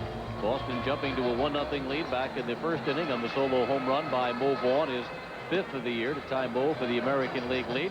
Baltimore came back on a 2-run blast by Chris Hoyles to take a 2-1 lead in the second. Red Sox picked up 2 more runs in the third. Bases loaded. Mo Vaughn walked to force in 1 run. Jose Canseco was hit by a pitch by Orioles starter Ben McDonald to force in the other one. That made it 3-2. Stayed that way until the 6th. Rafael Palmeiro led off the Baltimore 6th inning with a walk. Eventually came in on the RBI single by Chris Hoyles. That made it 3-3, and that's where we stand right now. Rheal, Cormier, Jeff Pierce, Derek Lilliquist, and Stan Belinda for the Red Sox. Ben McDonald and Alan Mills for the Orioles.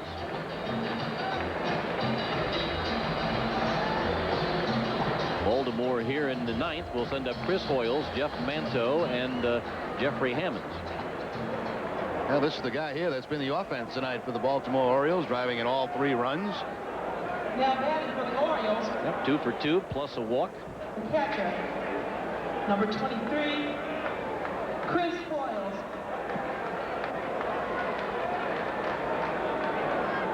Holds at 273 now in the year, 3 homers and 8 runs batted in, as he looks at a called strike.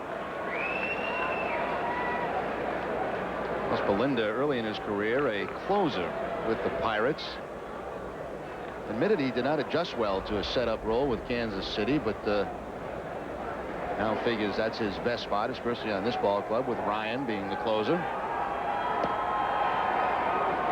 A little uncomfortable for right-handers with that the sidearm delivery.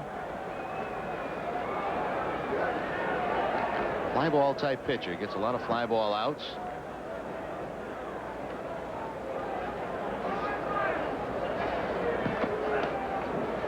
Bender wide, 2-1 the count.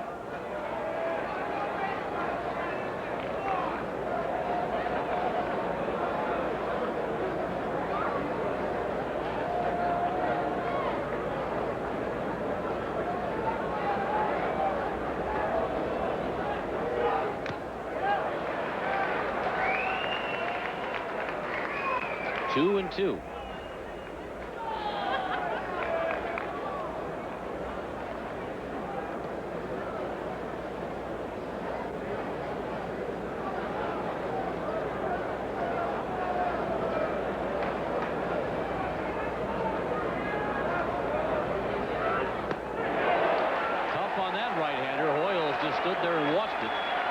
Picks up his first strikeout.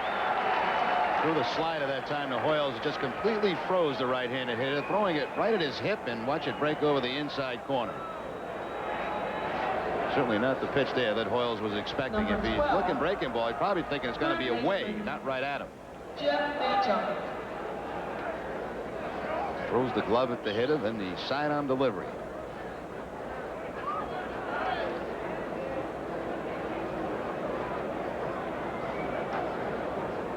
Batter is Jeff Manto, who's gone 1 for 3 tonight. He looks at a strike. Game 2 coming up here tomorrow night on Nesson. Tom Larson has Red Sox Digest for you at 6:30. Jerry and I will follow with the ball game at 7. Sid Fernandez and Eric Hansen are our pitchers. Then Thursday in the series finale on TV 38, it's Kevin Brown and Aaron Seeley. Pretty good pitching matchup.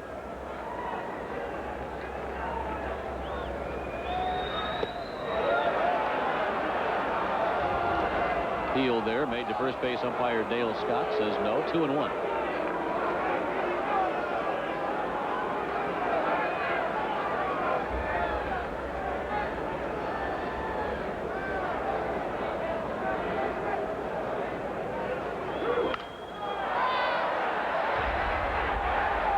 Naring at third, waiting for the major league fly ball to come down. Stays with it.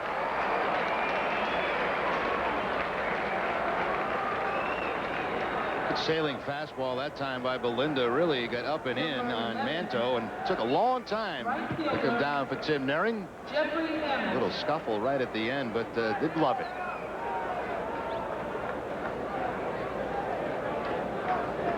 So 2 up and 2 down for Baltimore here in the 9th inning. Belinda has retired all 4 batters he's faced. Here's Jeffrey Hammonds.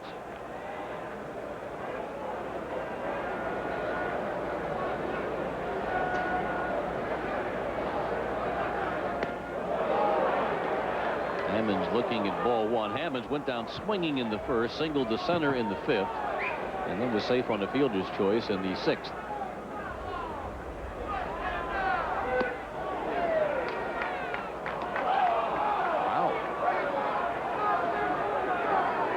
Where was that, high? Must have been.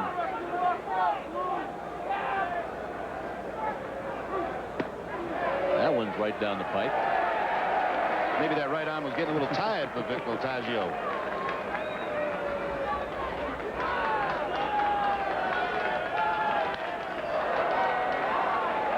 Mike Greenwell is there, and we head to the bottom half of the 9th inning here at Fenway. Sox with a chance to win it on their final at bat. It's 3-3. Now, is it me, or am I the only baseball fan who was bored to tears by this whole Cal Ripken thing? This week's game just happens to be the 2021st in Cal's Magical Monotony Tour. And while many have lumped Ripken in with Mark McGwire and Sammy Sosa as saviors of the modern game, to me, he's just that high school geek who got the perfect attendance record. Guys like McGwire and Sosa, Williams and DiMaggio, Ruth and Aaron, they set and broke records by pushing the game to the max. Ripken just showed up at the park every day and did the bare minimum. He made the lineup. A lot of critics hover around Cooperstown and try to stick longevity asterisks in the record books. But with Cal, that's all he's got. He's just there. And the fact that he's just there over 2,000 times in a row, it doesn't make him great. To me, it just makes him predictable, maybe a little obsessive. So don't bother checking his lifetime RBI. Check this guy for OCD, or maybe just a pulse.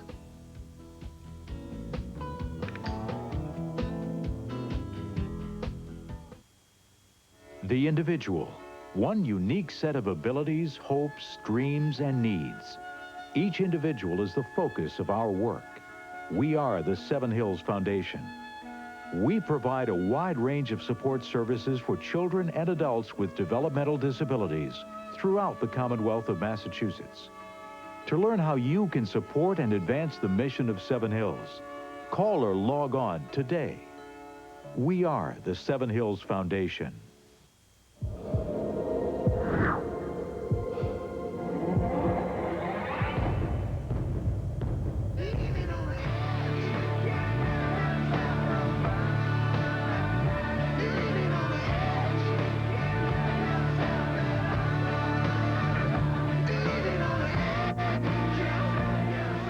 Feel the rush in March on NESN.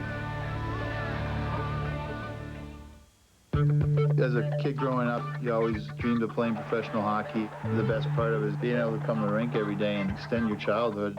Sometimes you got to pinch yourself playing in front of 15 to 20,000 fans. It's a great thrill. I think it's a tremendous sport. The puck moves fast, the players move extremely fast, and that's part of the excitement of the game. To me, I hope the fans really appreciate that I love playing this game. I like to go out and play as hard as I can every night, and I have a great time doing it. We got hoops on NESN's Big Time. NESN is your ticket for double the Big Time hoops. Be sure to get a second helping of the best college basketball in the country. Double the dunks, double the fun. Don't miss twice the big-time action. Nesson has a big-time Big East doubleheader. Boston College travels to Notre Dame, and Seton Hall travels to Rutgers. Tip-off times Wednesday at 7:30.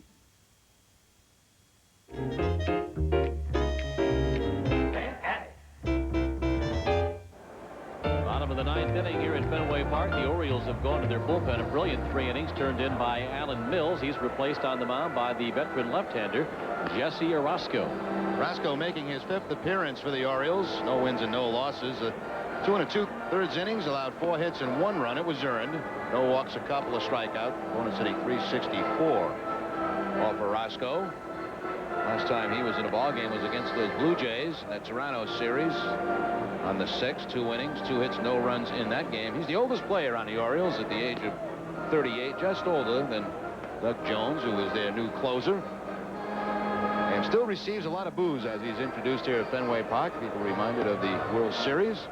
And he was a member of the New York Mets.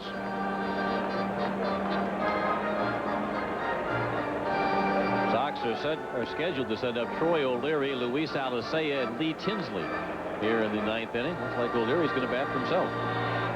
You could see Oriole managers trying to figure out who the pinch hitters were going to be, but no pinch hitter. O'Leary's going to come to the plate. Number 25, right fielder, Troy O'Leary.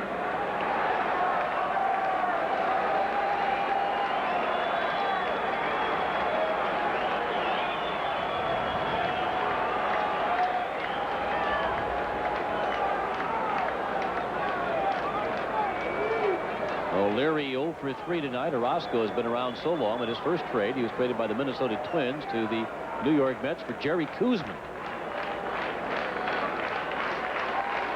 Maybe one of the reasons you see in O'Leary is last year right-handers hit .195 against him, lefties .263. O'Leary trying to bunt his way aboard. Charging in is Manto from third base. Pitches rule the ball. 1 ball to no strikes. They say that O'Leary did not offer at it. Manto right on the line at third base in this tie ball game.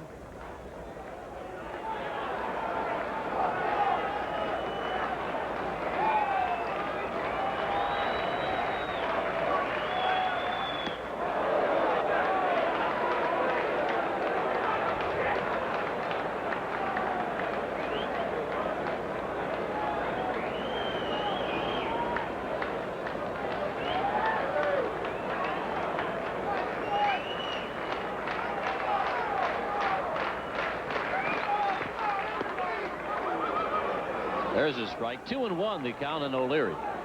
Luis Alicea in the on-deck circle. 3-3 ball game. Bottom half of the 9th inning here at Fenway. What a job Alan Mills did in relief of Ben McDonald. 2-2. Not a good swing that time by O'Leary. Front foot kind of going down the first baseline and trying to slap the ball.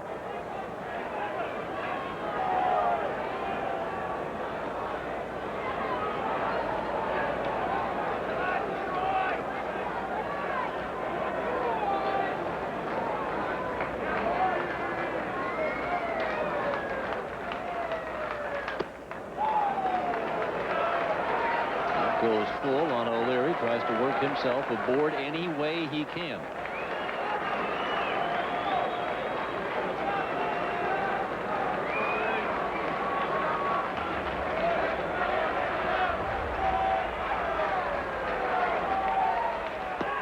Swing and a miss, though. Struck him out.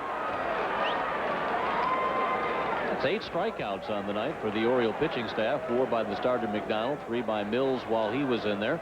And now Orozco gets his first man, Troy O'Leary. Kennedy banking on the numbers that time, thinking about lefties maybe handling Orozco better. Didn't happen there. And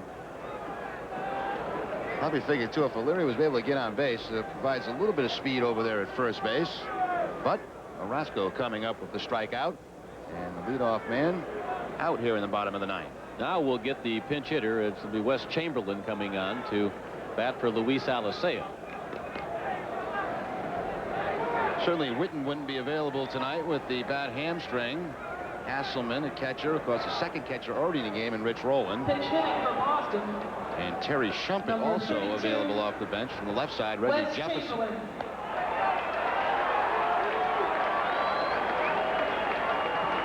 Had O'Leary reach first base. Sacrifice would have been put on with certainly Alicea staying in the game with the 1 out. Chamberlain called a hit, and that's going to call another move from the bullpen. And it looks like they're going to get the big right-hander in here to face Chamberlain, which will probably cause another move. Maybe Jefferson coming in to pinch hit for Chamberlain. The wheels are turning here at Fenway as Orozco comes out of the bullpen and strikes out O'Leary and now departs.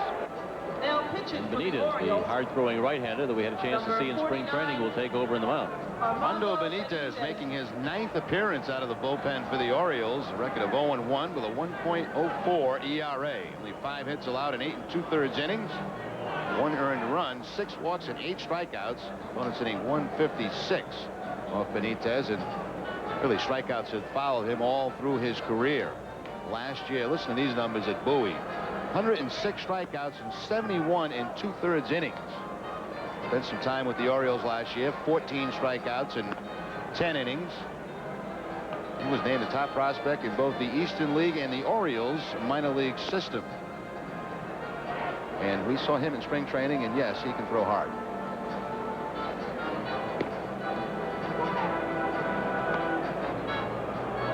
Regan in the Baltimore dugout. And who the Red Sox have available. Evan Kennedy with Johnny Pesky across the way.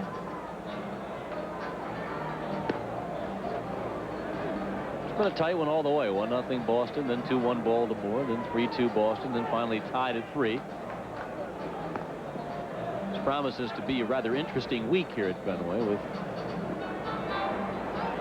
2 of the big clubs in the American League East here. Baltimore for 3, followed by the Yankees for the weekend. Well, we might see Jefferson come on to bat for Chamberlain, but I don't think so. I think Chamberlain's going to go up there and bat for himself.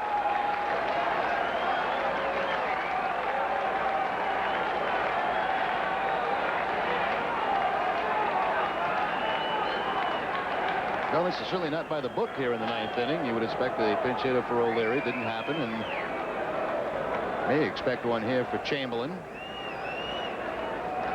Not gonna happen.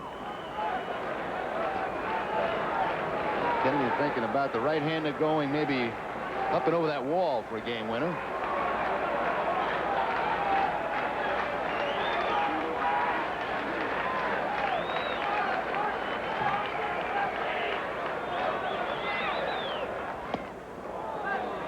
Missed away, a ball and no strikes.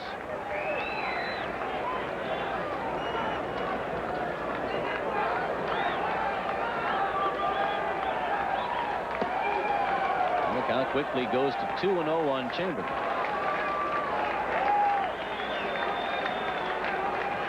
One hit, it was a single, and 3 at-bats. A lot of playing time for Wes in the early weeks of the '95 season.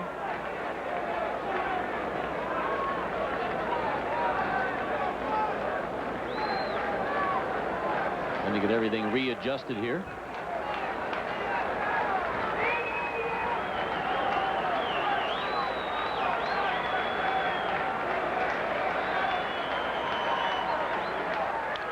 It's a piece of it, fouls it back, 2-1. A hard fastball that time from Benitez.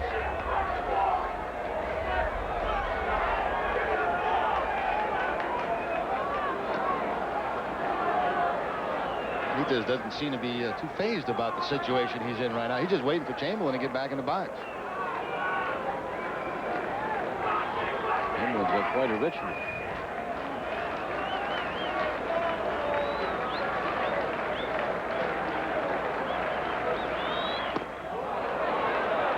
Missed downstairs with that to fall behind 3-1. Maybe you want to just stay right in the box right now. He's having trouble finding the plate.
Hey, now this is a great game for you. What a great finish. Beautiful, wasn't Sox it? Orioles.